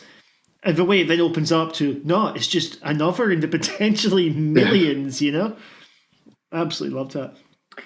Do you wonder at what point does that, when I was saying before about M could have had her life could have turned out differently in them other universes. Like, at what point does the reaction, the sort of lives change? Is it only from the start of the comet flying through the sky, or could all the different people in the other universes, realities, all have completely different pasts? Or is it only from that point of the comic? Did they choose different outcomes? Like, could he have just picked up Mike could have just picked up, the booze and started drinking it, or because it seemed to be like he could have actually been a drunk. It's an interesting question. It's not. I don't think they explicitly answer. I mean, I worked off the assumption they had to have slightly different pasts just because it seems like she's going to be a bit fucked at the end of the movie with whatever the next question is. Because it seemed to me like they're building up to she could not defend herself in that universe. That would have whatever the slight differences are. There are things that the other Emily would be able to identify, and she wouldn't be able to. So for me, I didn't take it as the division happened whether the thing went over, but I mean it could have, because I don't think there's any radically different lives in it. Like you see in that morning after scene when she wakes up and everyone's all happy and everyone's getting on fine. Like, there is a different aura to the house from when the film starts, isn't it? Yeah, and I suppose maybe that is just like the nicer, sort of less snipey kind of universe. Maybe they weren't all taking horse tranquilizers to stand. Or maybe they were. Yeah, maybe they were. That's why they were relaxed. They were all on it. So Coherence, I would personally also give that film 4 stars, but I will say it's a better 4 stars than Triangle. What about yourself, Steph? 4.5. It takes a lot to get to 5, but I think it's a very, very decent 4.5. It's almost there for me. Absolutely loved it. Like I said, one day I might actually watch the entire movie and actually make notes of when one goes out of the house just for try and see. I mean, I'm sure the writers knew what they're doing and made it absolutely bob on. But I'm just curious. I just want to know for my own benefit of which one we're looking at that time. I think that would be just really interesting and very nerdy of me to do, but I think it'd be a bit of a laugh. I took lots of notes and would recommend it. Did you? That's a sign of my notes there. Well, one thing I did notice, which I hadn't noticed, I don't think, on the previous watches, is that, do you know at the beginning of the film and she's, babbling on about ketamine and mixture thing, and she's on about, oh, where did you buy this? It was like a plant or something, or like an artificial plant. And then she goes, oh, I got it from such and such a place. And it's Lee and Beth when they're saying that. And you see Em's face sort of drop and she takes a step back like, oh shit, because she was already present at that conversation first time around at the beginning of the movie. And you're like, oh, this is not the household that, not the original one whatsoever. And that it's just all fascinating. It must have been a bugger, right? I really take my hats off to the writers and the filmmakers for doing this, because it is such a tight film and they seem to have got it pretty much wrapped up. So, and it, for me, compared to Triangle, it's a lot more of a challenge, this film, to try and keep that sort of storyline, proper on. Yeah, it's a far smarter, far more complex movie, I'd say, and yeah, when you get those moments like that, the moments of realisation, they are really rewarding. Like the one where it's her and I think Kevin outside, where he's like, what book? And it's a bit where he just suddenly reveals that this is not the Kevin that she knew from her universe. Yeah. But the other thing is, she's in the wrong universe herself as well. Yeah. And yeah, really, really good. Jim, what about yourself? How many stars would you give this one? I'd go with a 4 as well. Although the beginning is necessary, it's just a difficult hurdle to get over. So that aside, it's a spot-on film. Absolutely fantastic. But yeah, 4 stars. Cool. Well, will this be the best film of the night? Let's find out in a few moments. Folks, we're going to 2014 for Predestination. You like your job? Hell no. Nobody's ever given you a break, right? Did you listen to my story? Yeah, and you excelled during your service training. Excelled.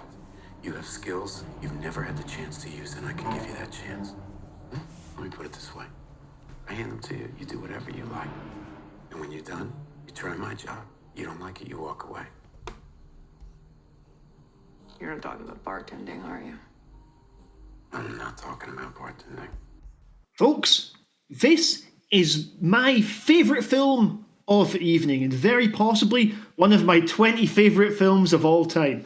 I absolutely love this one. thing that really blows me away about this is that for most part of it, this is just a film about two people hanging around in a bar talking.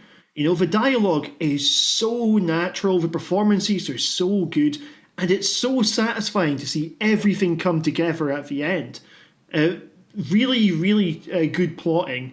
They took a very awkward short story and managed to work it into just this, this wonderfully twisty, this paradox-heavy little movie that's very small scale, but at the same time, it's so rich. There's just so much going on here. This is exactly the sort of movie that I'm a fan of. Small scale, couple of characters, all about the characters, although the plot is still brilliant. Can't say enough good things about this. Absolute 5 stars. Loved it. Did either of you love this film as much? Absolutely. I thought it was incredible. It's definitely a film with two halves. As you say, you've got the, for the most part, at the beginning, you sat in a bar, just two people telling a story. And it's just the way that story is told. You can't take your eyes off the screen. And that's before you even get to any of the twists and revelations. Sarah Snook is so good in this film. And even seeing the younger versions of, at the times, Jane, just going through that whole orphanage section, seeing them grow up, the things they get up to. I like the bit where she nearly gets hit by the car and gives it a little punch. I love that as well. That was just everything about that little bit was just so cool. And then going on to Space Corps, that big industrial brutalist 60s building, that just looked great. All these little sci-fi tropes in it, and then we just progress from there. And just the back and forth between her and Ethan Hawke. That's probably the best I've ever seen him in anything as well. It just all comes so natural. And you are convinced these are the same person by the end of it as well.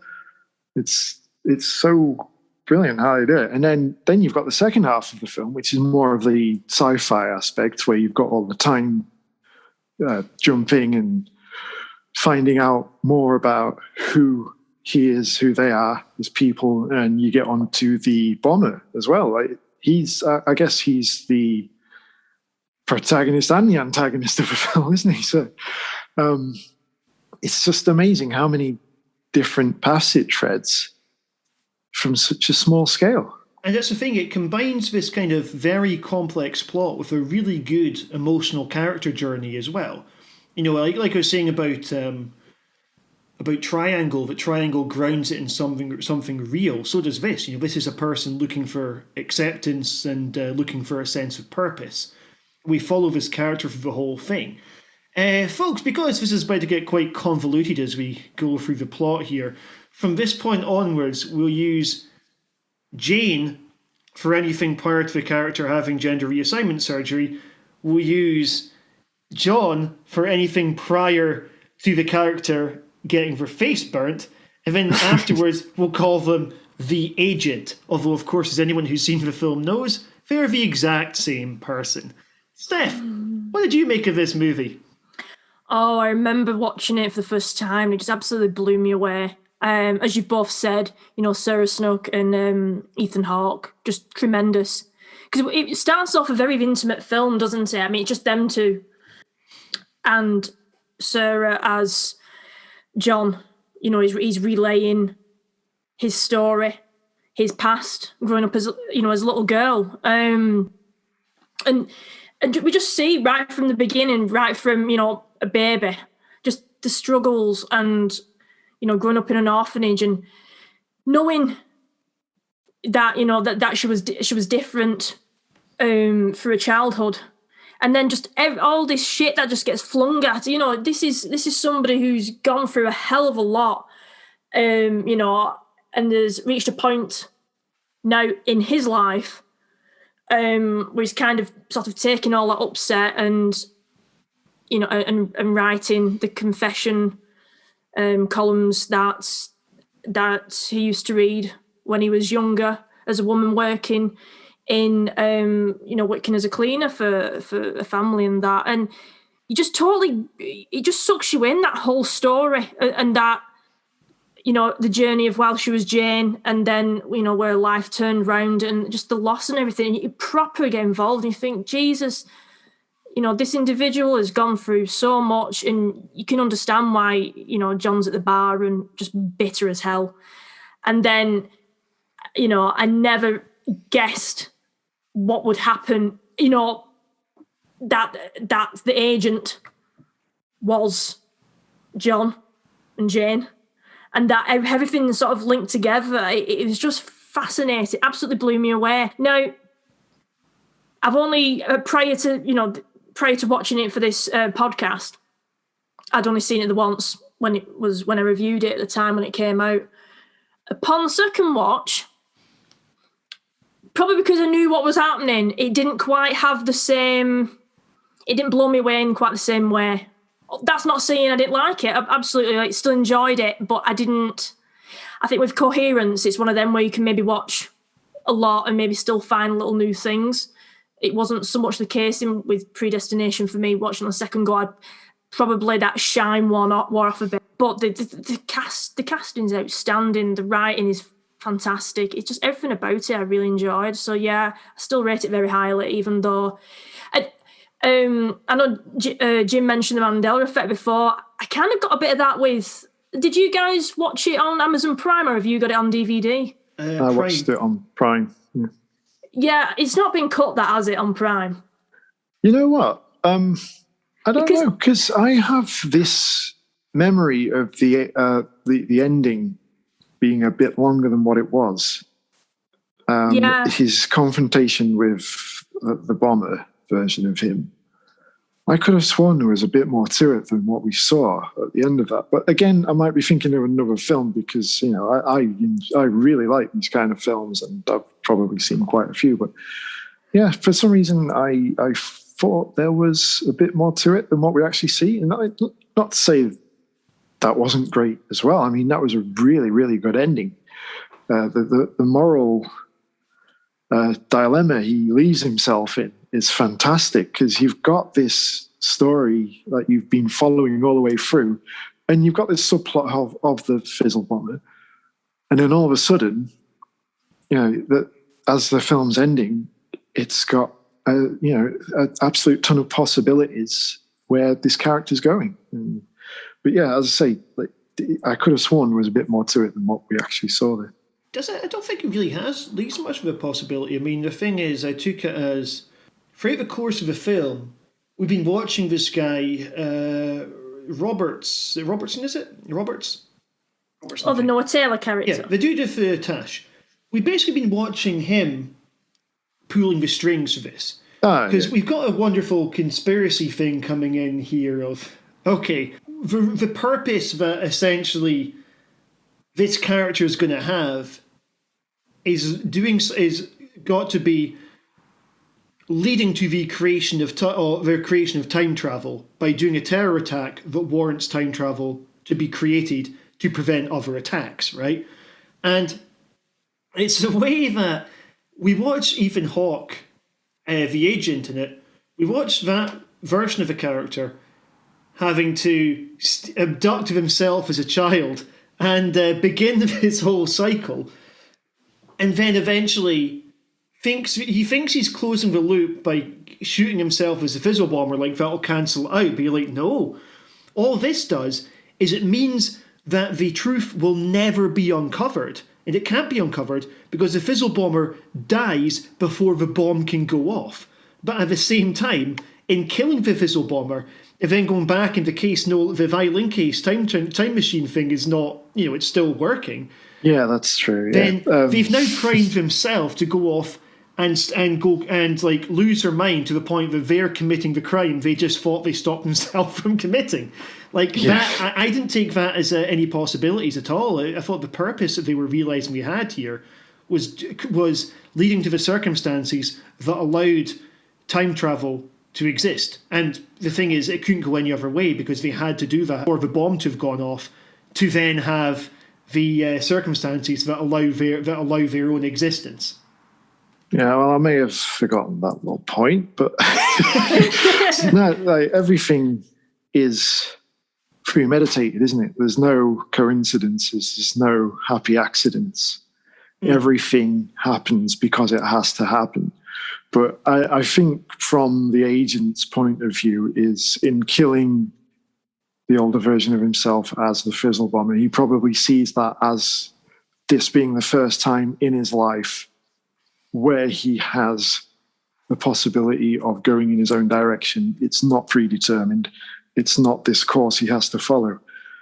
But obviously, from the conversation he has with himself, you can see the cogs whirring, and he knows that the older version of him, although somewhat morally dubious, is probably right. So, it will set the wheels in motion for that to happen eventually. But from his point of view, he does end the film almost liberated, I suppose. Well, he goes back, right? And then we've got the bit where the machine's no longer, it's not decommissioned, right? And then looks at this and is thinking, I'm going to use this again. I'm going to do what the bomber said. But in doing so, becomes a bomber, because they say that you get a little bit more insane every time you use this thing. You become more disconnected from reality. And the thing is, the boss, this guy Fatash, Roberts knows this. He's given him a faulty time machine in order to make this happen. He's been the one. Yes, that's the main thing you get on rewatch. He's the one pulling the strings the entire time. It's like the devil throughout this. He's put this character into this hellish cycle of creating their own birth, driving himself insane by pursuing himself, killing himself, thus disposing of the evidence, because again this is before the bomb, and then setting off the bomb themselves alongside all sorts of other bombs. This guy with the task, Roberts, gets everything he wants out of it. But the bittersweet part, I suppose, is our character, the agent, John, Jane, whatever we're calling them, they do get their sense of purpose. They do get their sense of being special, because they're the anomaly, the snake eating its own tail. They are the anomaly that allows any of this and allows time travel at all to happen. And I thought that would sound quite beautiful about that.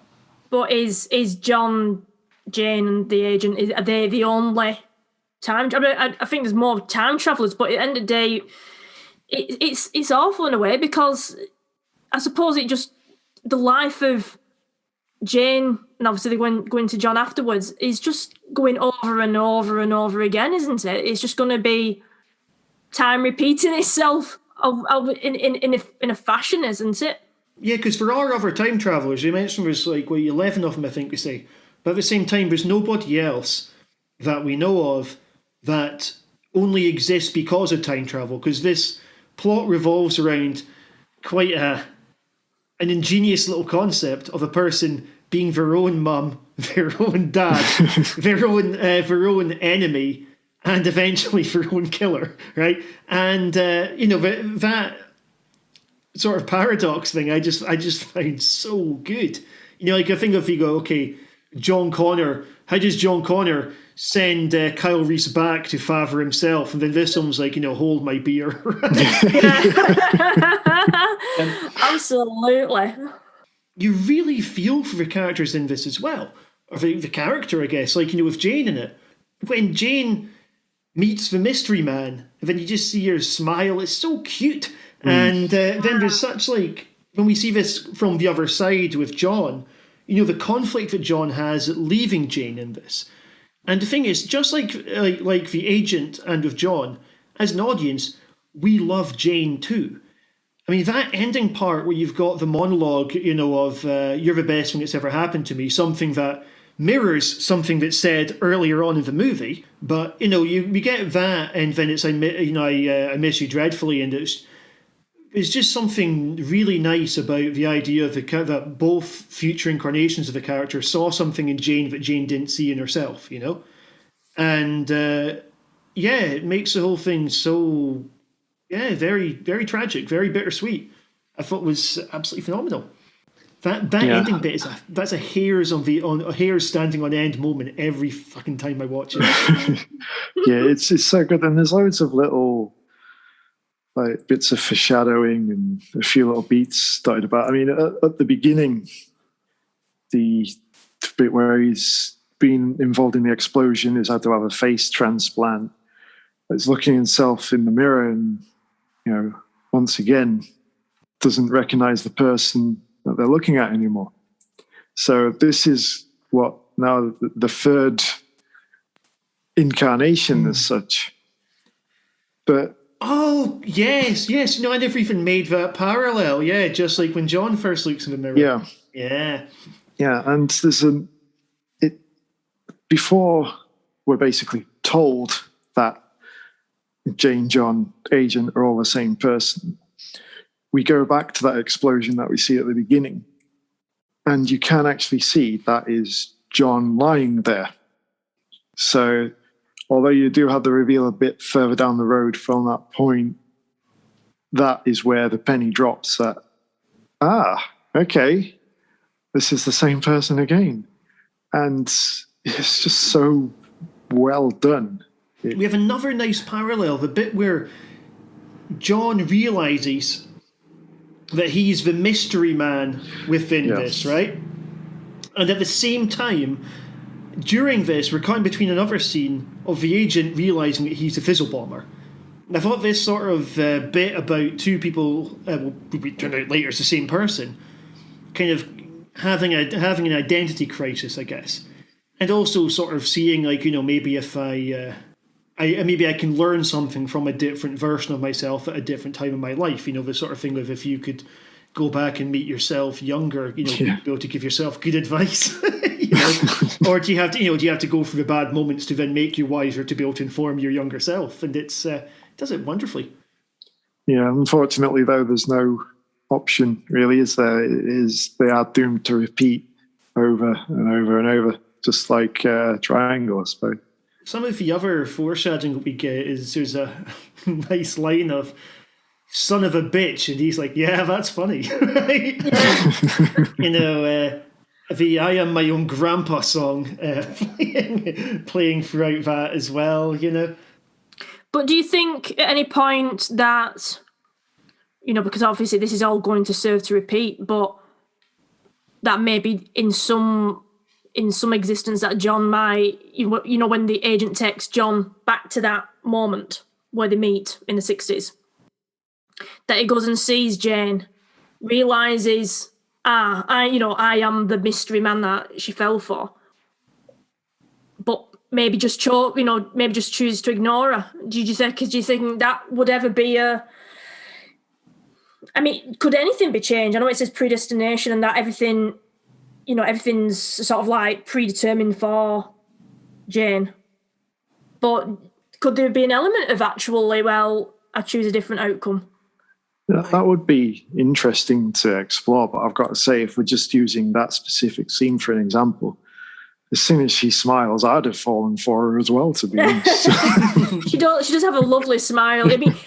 Because I remember, even watching it again, the sort of the two personalities of John and Jane, they've done really great with the makeup department and things for actually make them look like, individual personality, individual characters. Because when Sarah smiles as Jane, it's completely different to sort of, the appearance of John. They do actually look like they could be two separate people rather than, they're the same person and just gone obviously through a lot of changes.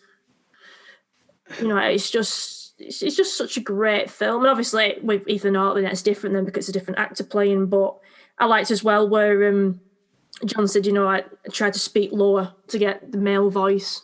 And obviously when the burning thing happened and burned the throat, didn't need to anymore.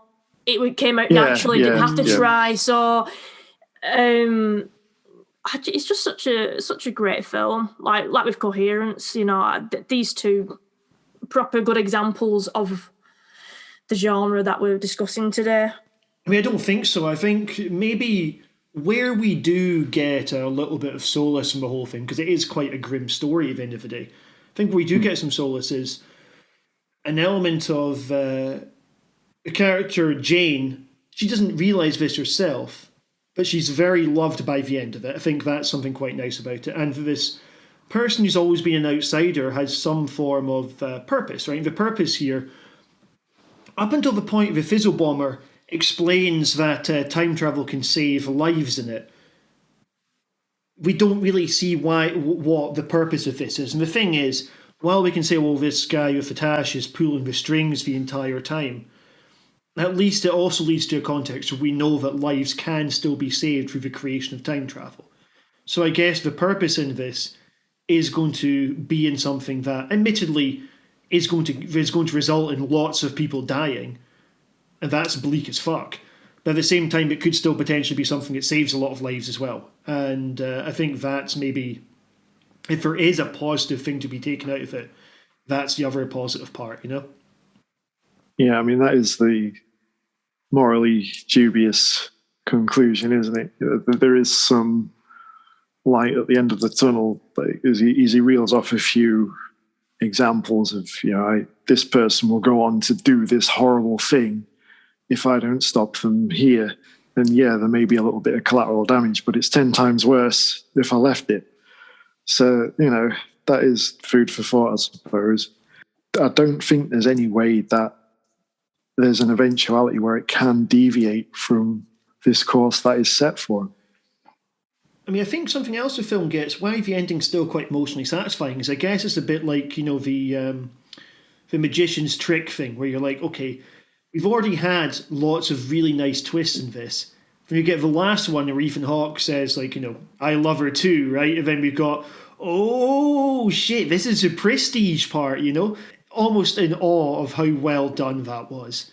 And there's no detectable plot holes or anything too obvious here, except for the how the fuck does this person exist thing. Yeah, the only thing that's really going to make your head cave in is trying to determine where they came from in the first place. But yeah, compared to the other films, it just seems to, it's another level compared to the other ones we've discussed. Its overall presentation, its writing, the acting, everything about it is spot on. Absolutely, and such an interesting situation for it as well. Such an interesting temporal paradox at its core. It's it's fantastic. Is there anything bad about this film? No. Oh, violin case. You weren't a fan of the violin case? I kind of am, but at the same time, I feel like it's a bit lame. We could have chose something else, maybe saxophone case. That might have been a little bit cooler. One of my favourite sci-fi films, the way they explain the technology, is Inception, because they don't explain it. We're just like, all right, this dream machine exists, and you're stuck with that existing, right? We're not going to explain how it works because the characters know how it works. And if we do exactly the same here, they don't try and explain the time travel device at any point. We're just like, look, it's a fucking violin case, and it can take you through time. Well, you're stuck with it. If your story is good enough, if it's strong enough to carry the whole film, then it's you go with it, don't you? You accept that what it is. And by the time you get to the point where they're traveling through time with violin cases, it's like, fair enough.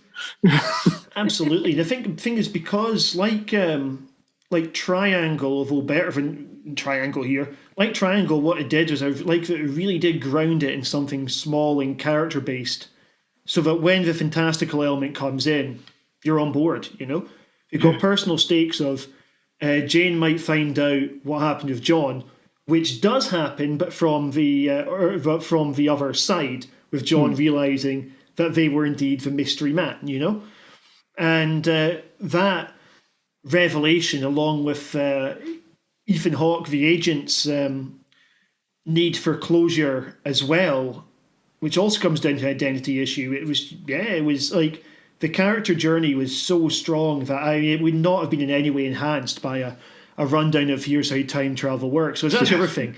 You're fighting an uphill battle by explaining time travel, because if you do, all that's going to happen is you get something wrong because you're bringing in something that doesn't exist to begin with. Better just to leave it vague as possible. Plus, we get that little bit at the beginning where we know he's obviously working for an agency that deals with all these temporal terrorism and so on. So, I can buy that. Let's get on with it. And actually, one thing about this is from the first 5 minutes and also from the poster, I thought we were going to end up with one of those movies like Looper, which are no offense to Looper, but I thought we'd end up with an action-oriented movie like that or Equilibrium, rather than something that was so intimate, Yeah, luckily I went in blind pretty much because Ross, he went on about this for ages. So when I saw it on TV once, I thought, all right, I'll finally give in to him, and yeah, fair play. It was great, and going in blind was fantastic because I did not know what to expect. Oh, by the way, the other bit of foreshadowing I'd forgotten was a face-shaped face, like yours or mine. Yeah. Fantastic. From John Stephen Hawk. Which came first, the chicken or the egg? I suppose in this case it had to be John, but the only bad thing I thought about this movie, and I'm about to bring this in as a criticism, but then I'm also about to simultaneously defend it as well, right, is in terms of the way it handled gender issues, the things that marked Jane out as different were very stereotypical. It's like, all right, yeah, she can fight and she doesn't like gossip, so she's not like the other girls, right? And I thought, well, I suppose being the era this film's set in, I guess it's not really a comment on saying, well, this is how boys act, this is how girls act. I guess in a way it's more saying, well, these are the values that society places upon, like, here's how boys are expected to act, here's how girls are expected to act, so that's why she doesn't fit in. But when they bring in gender reassignment surgery into it, I liked that they dealt with body dysmorphia here quite well, because it did show some of the things people might worry about, like, for instance, things like voice pitch or physical form, genitals they don't necessarily identify with. But what's interesting is that the experiences that John was having would be more something that would prime a person to have an operation in the first place, as opposed to what happens after you have an operation. So I saw some members of the trans community were saying they had issues with the film kind of perpetuating gender binary norms. But where I would sort of argue against it is I don't think this film isn't about being transgender. The character's intersex for a start. And gender reassignment surgery is something they have forced upon them. Being transgender and being intersex obviously aren't the same.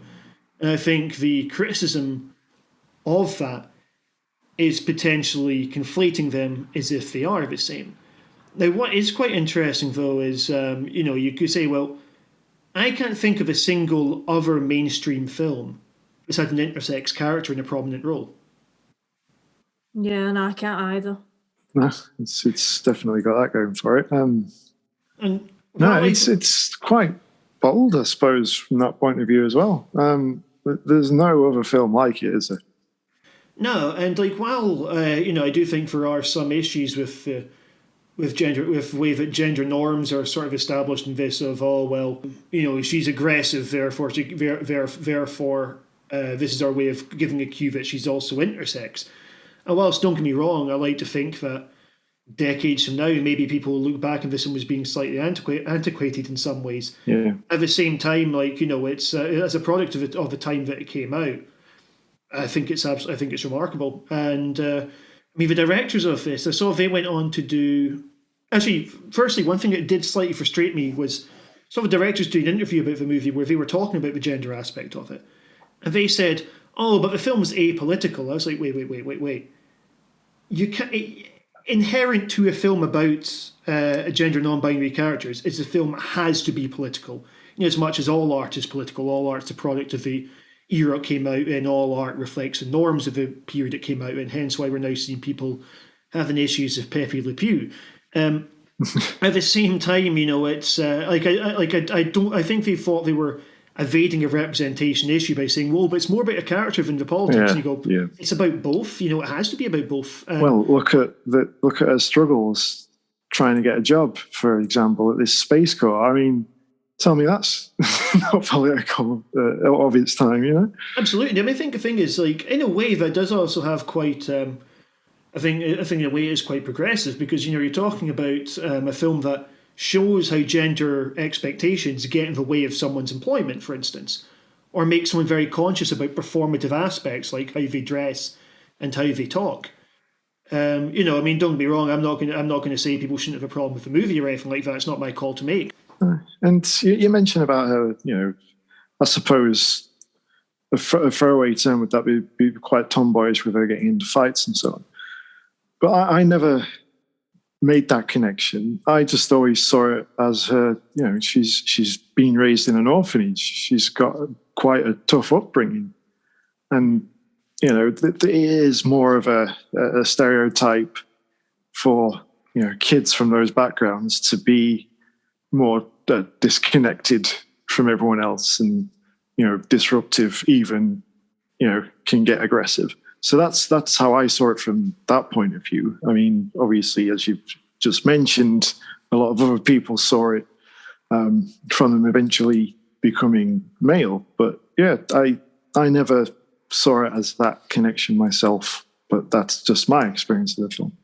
I mean, I think one of the other criticisms that came up was people were suggesting that the gender reassignment surgery part wasn't something that was done for the character. It was something that was done because the situation necessitates that they can be fertile as both a male and a female. That's the primary reason that you need to have both Jane and John in the film. But at the same time, where that could potentially be seen as troubling is the way that you go, well, the character here is seen as like an anomaly, almost like a freak of nature, because it's a character that shouldn't exist, essentially, right? And I think that that's something that people caught on to.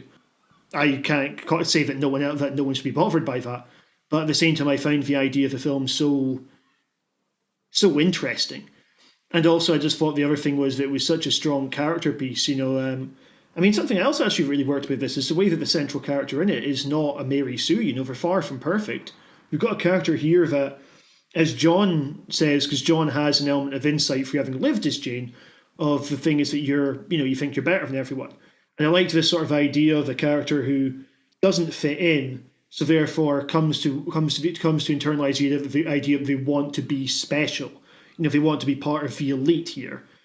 And there's a bit of an ego-driven part of the character that really appealed to me. I mean, what was interesting for me when watching it as well was obviously it's set in that particular point in the 60s with the Space Corps thing. You know, here we have Jane, who's, you know, exceptionally bright, especially in the sciences, you know, but the only role that, you know, she could actually get involved going out of space is basically prostituting herself, or, you know, basically being a pleasure item for the spacemen. And it just sort of captures, obviously, how far we've come from, you know how life was back then, where obviously options were limited for women, and that was the only way that you really could get out of, you know, into space, was actually just becoming a partner for the men, so they didn't get bored or sexually frustrated or anything. So, but yeah, just going back to that thing before, I think it kind of gave me the impression of, oh well, you know, she's a bit more of a tomboy. She gets into fights a bit more. That they would. It did feel like maybe that they were trying to say, oh, that's because she's got some male tendencies in her, but it didn't. It wasn't quite shoved down throat in any way like that, because, you know, we all know that that's not the case with, you know, all females don't have to, you know, play with Barbies, and, you know, it's not that way. So yeah, I haven't got really any, you know, as a female with that, any sort of issues with that. So I thought it was all good, you know. Everything about the movie is just so well written, and the performances were bob on. I've not really got any complaints, to be honest. Yeah, I think this is the film of the night, personally. You guys agree with that one? Oh, absolutely. I still love Coherence. I think it's tight between them two. But see the gun's coming to your head and you have to pick which one you prefer. Coherence. only because, like I mentioned before, I rewatched Predestination for this podcast and it didn't quite do it for me like it did on the first watch. There was nothing, I remembered everything, pretty much. Do you know what I mean? There was nothing new for me. And with Coherence, I think every time I watch it, it surprises me a bit again. Like, I'll have forgot things. It's like Donnie Darko is one of those films where I've seen it countless amount of times, but I still forget like kind of the scenes. Do you know what I mean? It's like watching it for the first time every time I watch. You know, not completely, but there's a lot of scenes that I sort of. It's not one of them that's properly ingrained in memory. Every scene, you know, like Fear and Loathing in Las Vegas, I quote all the time to people. But you know, Donnie Darko I've seen a lot of times, but. You get your money's worth for that one. Then. Oh yeah, I can rewatch it over and over. So for that reason, you know, because I think I give them the same rating on the website. You know, I do love Predestination, but Coherence for me purely because I think it makes me think at how many different, you know, realities, universes, whatever you want to call it, exist. I think it scares me actually. I think that's why I like it so much. This topic of space-time tomfoolery. I believe you were watching the simulation theory documentary recently, right, Steph? Oh, A Glitch in the Matrix. That's the one. Rodney Asher. Were you a fan? Oh. Did it convince you that we live in a computer program? Don't ask me about that documentary. Do you know what? I hope, you know, when I watched The Matrix back in there, proper, you know, the entire concept of, you know, that you're potentially living in some artificial reality. You know, I love anything like that. I think you can have a proper good conversation about exploring all sorts of concepts. And I thought that, you know, this documentary would have touched upon them, and I should have known better because I've never liked any of Rodney Asher's documentaries, and I should have learned, but I got excited. And have you seen it at all? No, is it the same person who did the Room 237 one, right? Yes, and the Nightmare, I believe, as well. Oh shit! I did not know that was the same person. Yeah, I liked The Nightmare. So it was just a lot of people with being interviewed. You don't even see who they are because they've got like some computer generated avatar as it's like a real, like, let's say if it's like a real room, but it's kind of like a computer generated avatar speaking, and then sort of overlaid are like a load of computer generated imagery, video scenarios over the top whilst this person speaks, but they never actually really touch on any decent theories or idea. It's just a bit all over the show, but I find that with his documentaries, it's just very scatterbrain, and then it went on for a bit about this. There was a bit like about the Matrix film, but it was more about this guy who killed his parents because he was a bit obsessed with the Matrix. It was just a letdown, and maybe I don't know if it promised so much, but I just kind of got the wrong impression of what to expect about the documentary. It didn't really touch on anything. It's very all over the show.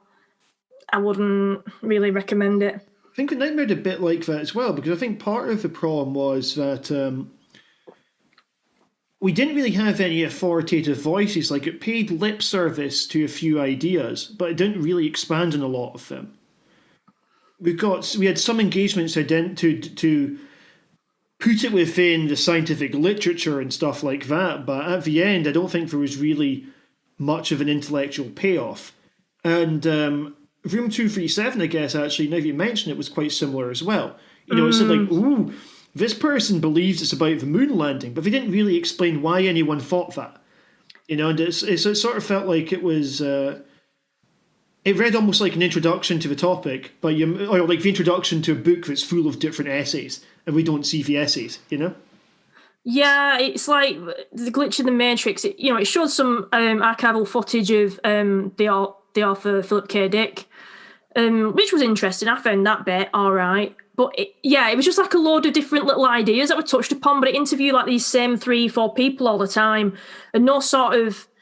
There might have been one or two, maybe like scientists or thought leaders when really a documentary like that, I would have liked to have seen more thought leaders talk about it, because, you know, obviously Philip K. Dick's not with us, so it was just showing him reading stuff. It was just all over the shop. Like I said, just a lot of random ideas, but nothing ever gone into detail, and none really about, are we living in some artificial reality? Are we just avatars? You know, because then you could go into like, well, who's then actually in control of this world? Is it robots? Is it aliens? What are we? Are we breathing right now? Or, I mean, I can have this conversation with everybody, you know what I mean, about proper going into it. And I think me filming my own explanations of stuff would actually be more coherent than that documentary. And I tell you what, I'm so confusing when I talk, because I don't even know what's coming out of my mouth. So, and that's something very bold for me to say, but yeah, I didn't like it. Correct if I'm wrong, but one of the main arguments for the simulation theory thing is, if a world ever reaches a point where it could create the simulation, then it must already be there. I think that's like the big point in it. If anyone's listening to this on YouTube or dark discussions, do feel free to give a better explanation than that. Folks, why don't we finish off by talking about some other time, space, or space-time tomfoolery. Other films in a similar-ish vein. I might also chuck in the Rotten Tomatoes list for best time travel films as well. Although I appreciate that not every movie tonight has had time travel in it. Arguably only one of them did, depending upon how we take Triangle. But Jim, what is your other space and time tomfoolery movie? Yeah, I really love films that deal with this sort of thing. But a few weeks ago, I watched a film I'd been, I wouldn't say putting off, but had been deterred from for years, because everything I read about it basically suggested it was crap. And that was Time Cop. I had an absolute blast watching that. I mean, obviously, it's a Van Damme starring vehicle, which I also found out the other day is actually based on a comic book, which I never knew. No, I didn't. But it was just so much fun. I mean, you've got your staples of Van Damme films, like crap acting, decent amount of fight scenes, and a fair amount of guns as well. It was nothing like particularly groundbreaking, but it was just a generally entertaining film. It starts off with him losing his family, basically. He joins this time bureau, or whatever they call it, basically trying to stop the baddies who invented time travel themselves from manipulating the past, changing events, that sort of thing. And it is a fun little film, and it's not quite as deep. I'd say it's probably about as deep as a puddle compared to what we've been discussing earlier. But it is entertaining, and I just enjoy watching them go from time period to time period, meeting themselves in the past, that sort of thing. It's always entertaining to see, and throwing a bit of martial arts, and it gets my vote. I should never seen it. It's about to say good choice. I don't know if it's a good choice. Steph, what about yourself? What did you choose? Right, I just need to pause you there because my dog's looking at me and needs toilet. Right, I'll be back in a minute. Because he's going shit all over the house if I don't let him out. I'll be back in a moment. While Steph is away, I will start talking about my one. I shall ask her about when she gets back, because we are leaving that in the cast. My one I picked out was Donnie Darko. We talked about it briefly last time, along with Southland Tales, which I've still not managed to watch. I told myself I would, but I saw the running time and felt intimidated. Donnie Darko does for me what Predestination does brilliantly, and that's that it has this time travel plot device in it, but at the same time it grounds it in something very personal. It's got a good emotional story going on throughout it, and I liked the way that Donnie finds about the sort of a dark underworld of his town and stuff like that throughout the days that he has. We see how his existence has an effect on all the people around him. And it builds up to this moment of him, without giving the entire film away for the 4 people listening that haven't seen it, it builds up to a big decision for him. And I thought it completely earned that ending. And there's a lot of pathos to it, and whilst there's something nowadays a little bit cringe about the Gary Jules song playing in it, at the same time it was brilliant. You know, it's a really good, intriguing mystery. It's got a lot of emotional depth in it, and the production values are exceptional. You know, based off that, I can absolutely see why Richard Kelly was going to be like originally the next big thing. When I saw it last, I hadn't seen it since I was a teenager, and like, you know, when you're a teenager, you watch it and you identify with Donnie, or at least I was a teenager when it came out. I mean, well, you would have been as well. Yeah. And I guess when you're older, you know, you find Donnie, he's quite frustrating in some ways as a character. I think he's also a very realistic depiction of a teenager. Like, it's quite an affectionate sort of portrayal. Like, yeah, he's a dick, but all of us were probably dicks when we were teenagers. And, you know, the sort of melodrama of the angst that he's got, I think, is very relatable. So, yeah, Donnie Darko, that's my pick. Steph, are you back, by the way, Steph? I'm back. Jim, what do you think of Donnie Darko? It's a brilliant film. As you say, I watched it a lot as a teenager. DVD was probably at its peak around the time it released. It was in constant rotation in my player. I absolutely loved the film. And as you say, as you get older, you do look at it from a different perspective. And being a parent of teenagers myself now, I can assure you that, yes, they do act like arseholes sometimes, and their logic is completely different to an adult's logic. So, you know, you do see some frustrating decisions and character choices there, but then you realise that they're in a completely different world. Even away from the whole time bending side of it, it's a brilliant story aside from him having to save the world.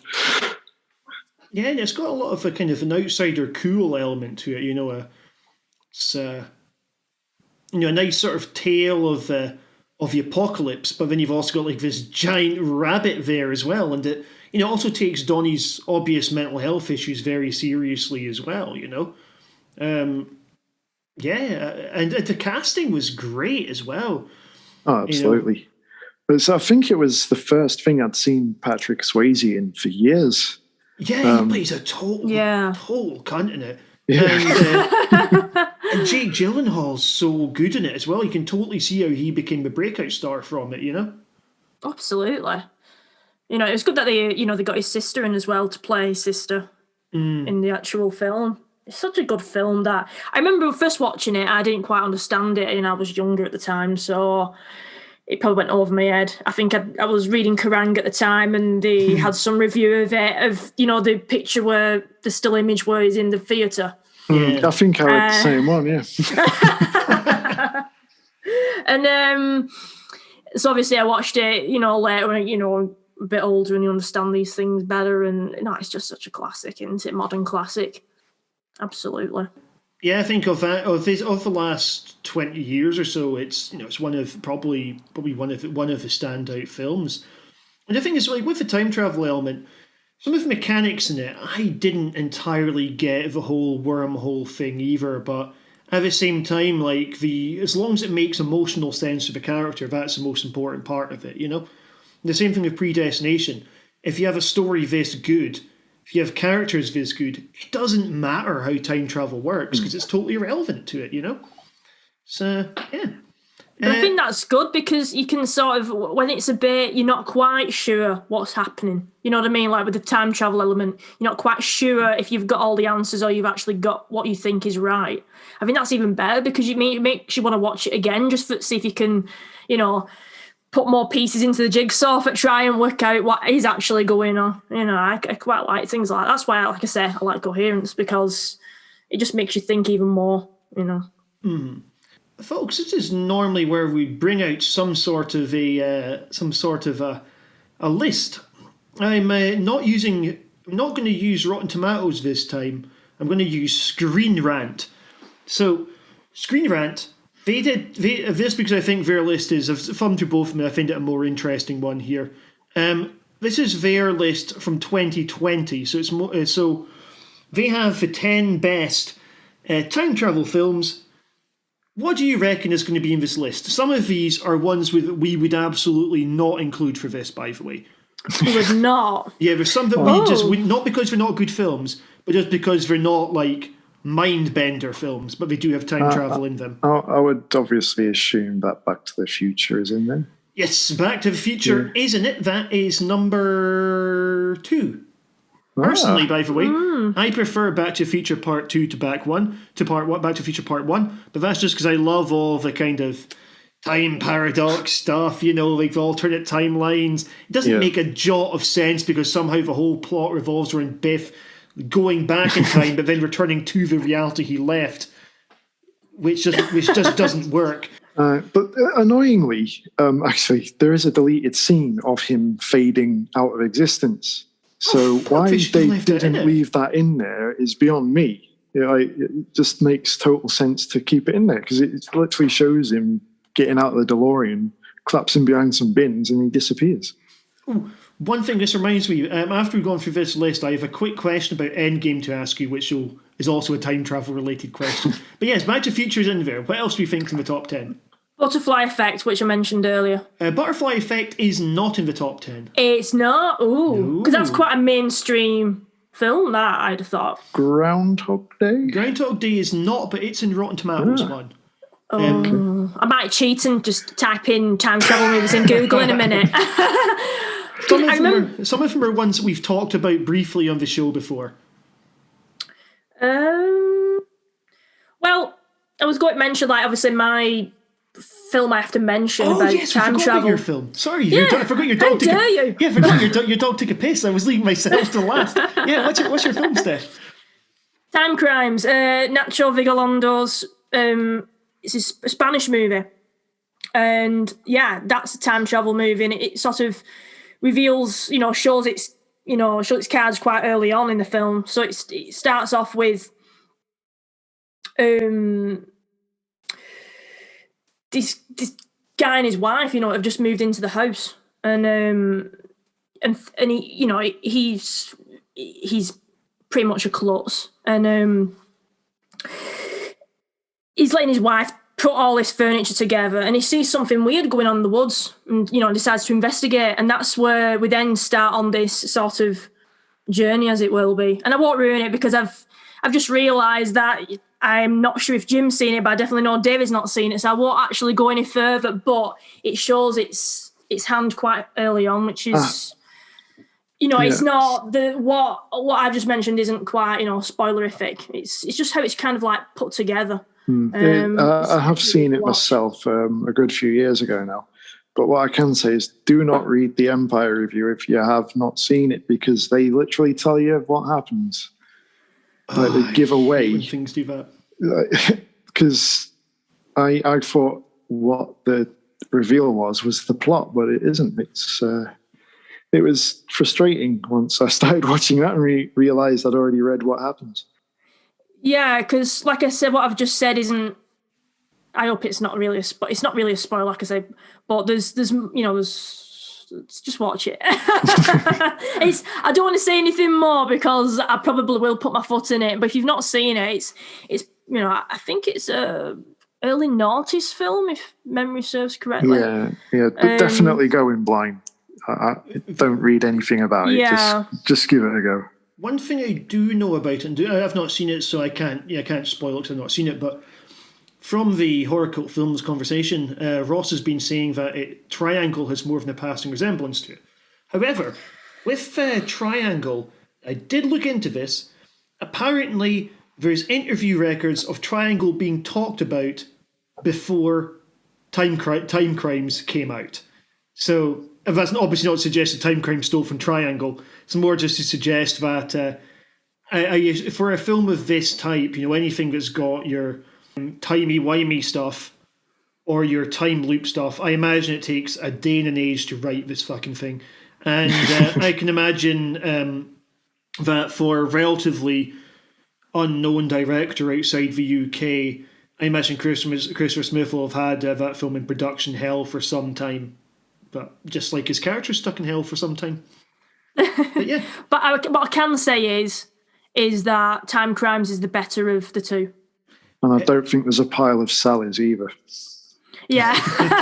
There's no creepy ass abandoned ocean liner, but no, it's a brilliant film. And again, it feels like a little tight knit. What I think probably just because of these sort of like time travel movies or loops or whatever, I think there is always an element of them feeling very intimate, and I think as you go on the journey with the characters, don't you really?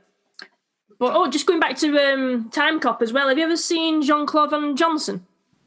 Yeah. That's the TV show on Amazon, isn't it? Yeah, it was a great comedy, I thought. I wish they'd have actually renewed it. But yeah, it was very he was very self-deprecating in that he was not afraid to take the piss out of himself. It was very good. Absolutely. But yeah, Time Crimes. I'm just trying to think if there's any others. Time Crimes makes number 7, by the way, on the Screen Rant list of the 10 best time travel films. Weirdly enough, as much as I love seeing these sort of films, I'm drawing a blank as to what other time travel films there are. Is Triangle on there? No. Are any of the ones we've mentioned tonight on there? One of them is Predestination is number 9. Yeah, obviously. Time travel. Didn't think to ask about the ones we've already spoken about. The thing is, Coherence couldn't be on it, but I couldn't think of a thing to look up that could potentially contain both of them. Unfortunately, space-time tomfoolery is not a recognised subgenre. Number 10 is Bill and Ted's Excellent Adventure. Oh yeah, get in. Yes, Bogus Journey is shite, but yeah, Excellent Adventure is excellent. Number 9 is Predestination. By the way, with Bill and Ted, I remember the old cartoon series. That was cool. Yeah, I was obsessed with it when I was a kid. Theme tune, Bill and Ted's Excellent Adventure, best of friends forever. That was great. Number 8 is, I think this is a brilliant film. Star Trek IV: The Voyage Home. You're not wrong. It is a great film. We would not have allowed that to be discussed during this. It's not a cerebral enough movie, but I absolutely love it. The thing is, as someone who's only ever seen Star Trek through the movies, for me, this was the real introduction of Captain Kirk. You see him in the first 3 Star Trek films, and he's kind of past his best. He's in a midlife crisis. Yeah. In this one, he's just able to have some fun. Well, it's more of a fish out of water comedy than anything, isn't it? Or I suppose in this case, it's a whale out of water film. Because you think that if someone said to me, all right, the story for this movie is a crew, this giant space rod comes out, sends it back in time to get a pair of whales. I could not have imagined liking it. But it's so funny. It's just, I think it's a fantastic film. It's even got its nice little political commentary about the Cold War getting tucked in there. Great stuff. Number 7, Time Crimes, officially better than Predestination. So say Screen Rant. Screen Rant is, of course, a website that on the day Chadwick Boseman died, their tribute article was an article about the ways in which Black Panther 2 could still be made. So Screen Rant is not my favourite website. But this is a good list so far. Number 6, Harry Potter and the Prisoner of Azkaban. Oh, Christ, come on. Oh, that's a stretch, isn't it? I mean, I generally quite liked that film. Would you say it's better than Predestination? Or Time Crimes? Definitely or not. Bill and Ted? Definitely not. I suppose it was the sort of maturation one for Harry Potter. It's when it becomes more of a thing that older teenagers could rather than being a kids thing. The change in director definitely helped as well. Yeah, but yeah, I mean, it's not. I mean, the other thing with this is with Harry Potter, the time travel rules just irritate the hell out of me. It's if you're going to bring it in as a plot device, it baffles me that that's the thing the characters choose to do. Like, Hermione uses it to do twice the classes, and you're like, this thing's always existed in the universe, and this is how you use it. But, just go back and kill Voldemort, stop him. Anyway, number 5, a movie I have not seen. It is Edge of Tomorrow. Yeah. It's fine. It's a decent enough action movie, but that's all it is, isn't it? I would say it is better than Harry Potter and the Prisoner of Azkaban. Okay, so better than Harry Potter and the Prisoner of Azkaban. Is it as good as The Voyage Home? No, definitely not. Number 4, I have seen. Really good film, 12 Monkeys. Good, yeah. Yeah, that's one it's been a long time since I watched it, but it's one of them where you see it on telly, you just end up watching it all the way through. Number 3 is Looper. Yeah, that's all right.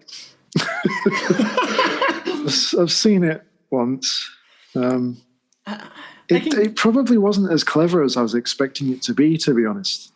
I'd read a lot about it before I'd seen it, and I just thought it was fine. Like, the concept's good, but I don't know, left me a little cold, I guess. Something that pissed me off about it was the rules of time travel that it plays quite fast and loose with, whereby Gordon Joseph Levitt, because Bruce Willis is going to be the older version of him, which would be quite disappointing, I reckon, if he was like Gordon Joseph Levitt, right? Or Joseph Gordon-Levitt, sorry, not Gordon Joseph, right? The way that he's able to hurt Bruce Willis, his future self, by hurting himself in the present doesn't work, because the injury should already be on Bruce Willis if he's a future incarnation. That irritated the hell out of me. But based on this, you can see why Rian Johnson got offered Star Wars. It was a small scale but very good sci-fi action film, I thought. And the concept is ingenious. Number 2 is Back to the Future. And number 1, anyone want to hazard to guess? Can't think of anything. I'll give you a clue. Avengers. It's slightly more action-y than any of the other ones. Endgame. The Terminator. Oh yeah, shit. Yes, The Terminator is obviously fantastic. Maybe we'll do a Terminator episode at some point, so I don't really want to go... Like, I'm sure we'll talk of this at some point, so... If I could go back in time, I'd go back about 30 seconds and punch myself in the face for not getting that. It's one of my all-time favourite movies. I don't know why the hell I didn't.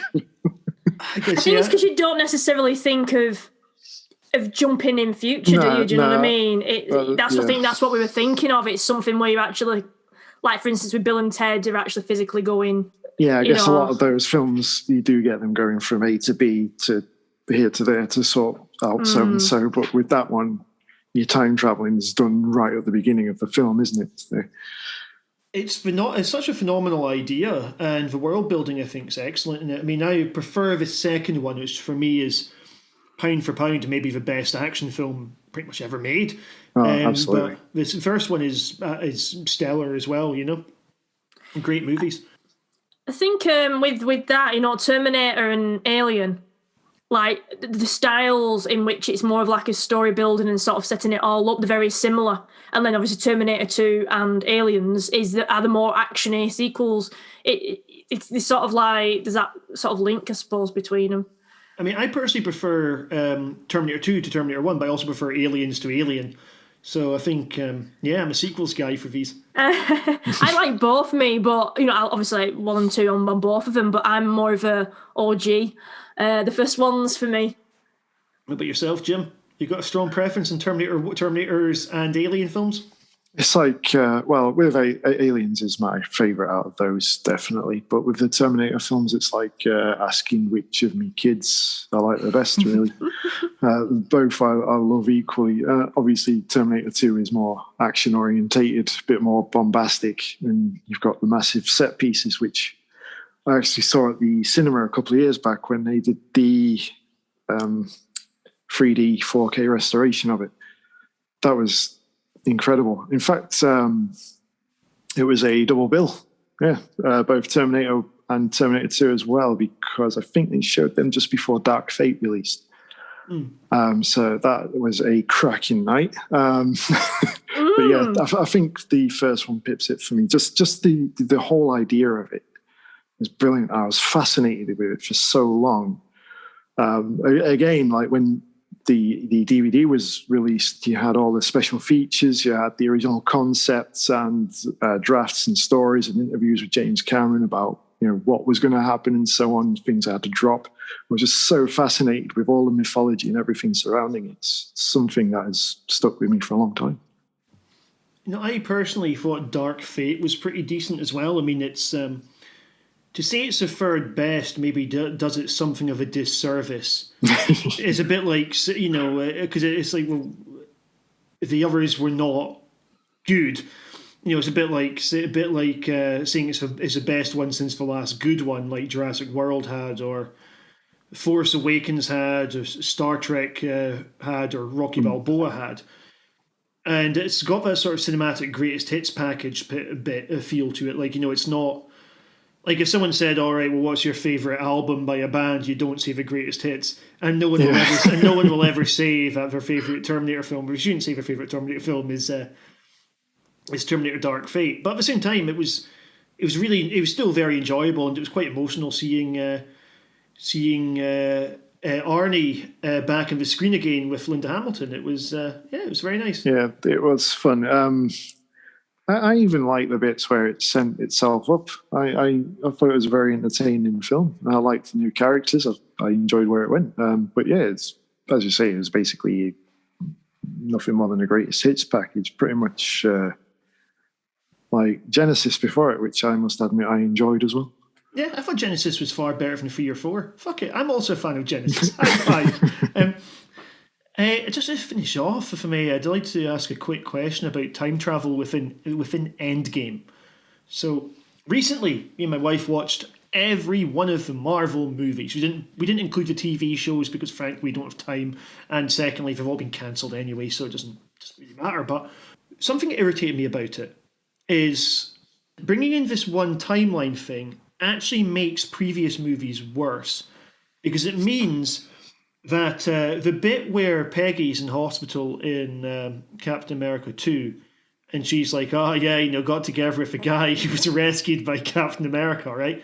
That doesn't make sense. The person she's with was Captain America in that. But also, if that is what's happening and it's just her dementia playing up there, we still have Captain America lusting after his own niece, right? And that's something that really seems worse in retrospect once you've got once you've established that there's a single timeline for it. And I thought that was a slightly frustrating part of the movie. I didn't like the idea of all right, well, there is just this one timeline, because then you go, well, what about the multiple timelines that were introduced previously in the same movie?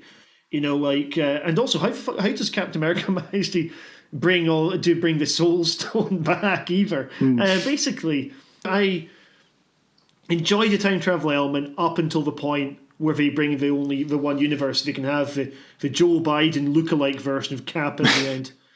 My apologies to anyone listening who's not seen it, by the way. Well, I mean, if you haven't seen it at this point, you're really interested in it to begin with. But to counterpoint that, isn't it explained that everything is just one straight line? So unlike, say, your Back to the Future, your Terminator rules, you can't go back in time and change anything. If you go back in time, well, say, for example, Tilda Swinton's explaining about the Infinity Stones. Take one of them out. You're creating a new branch in this timeline, which can lead on to dark things, which is why at the end, Captain America has to go back and take everything back to where they got them from, basically. And obviously there is a bit of a plot hole with that, with the Soul Stone, for example. But yeah, so everything that's happened up to this point has happened as it's happened. There's been no interference from going back in time and so on.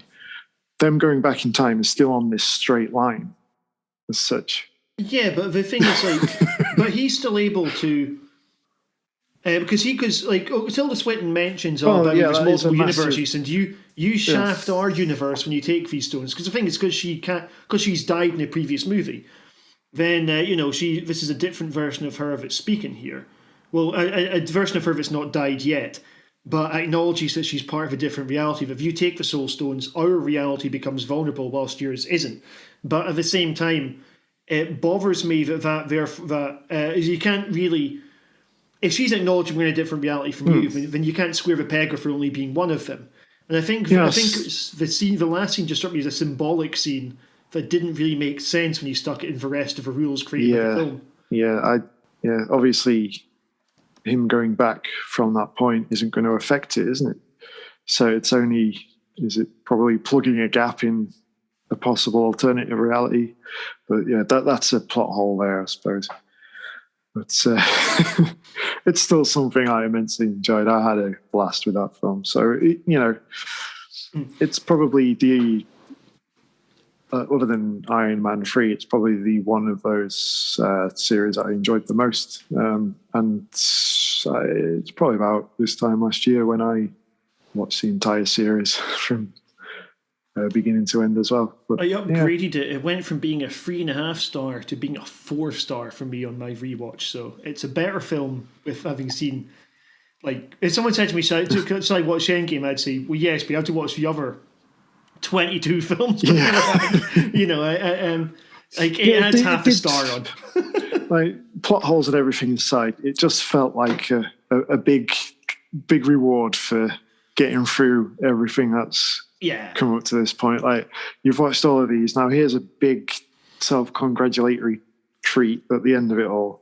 And it's probably too long, but I can sit through it at any time. Speaking of treats coming at the end, Steph, you must have been absolutely thrilled for the last 5 minutes. Absolutely. I have no interest in Marvel whatsoever. The last time I watched a Marvel film was the Tobey Maguire Spider-Man's.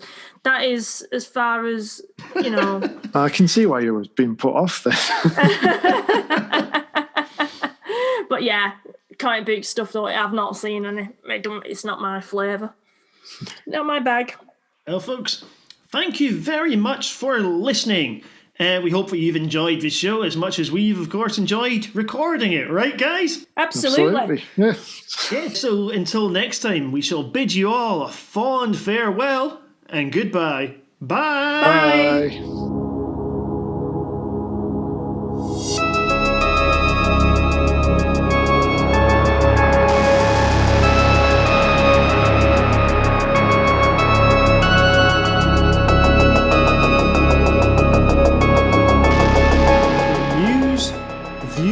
And reviews, check out HorrorCultFilms.co.uk.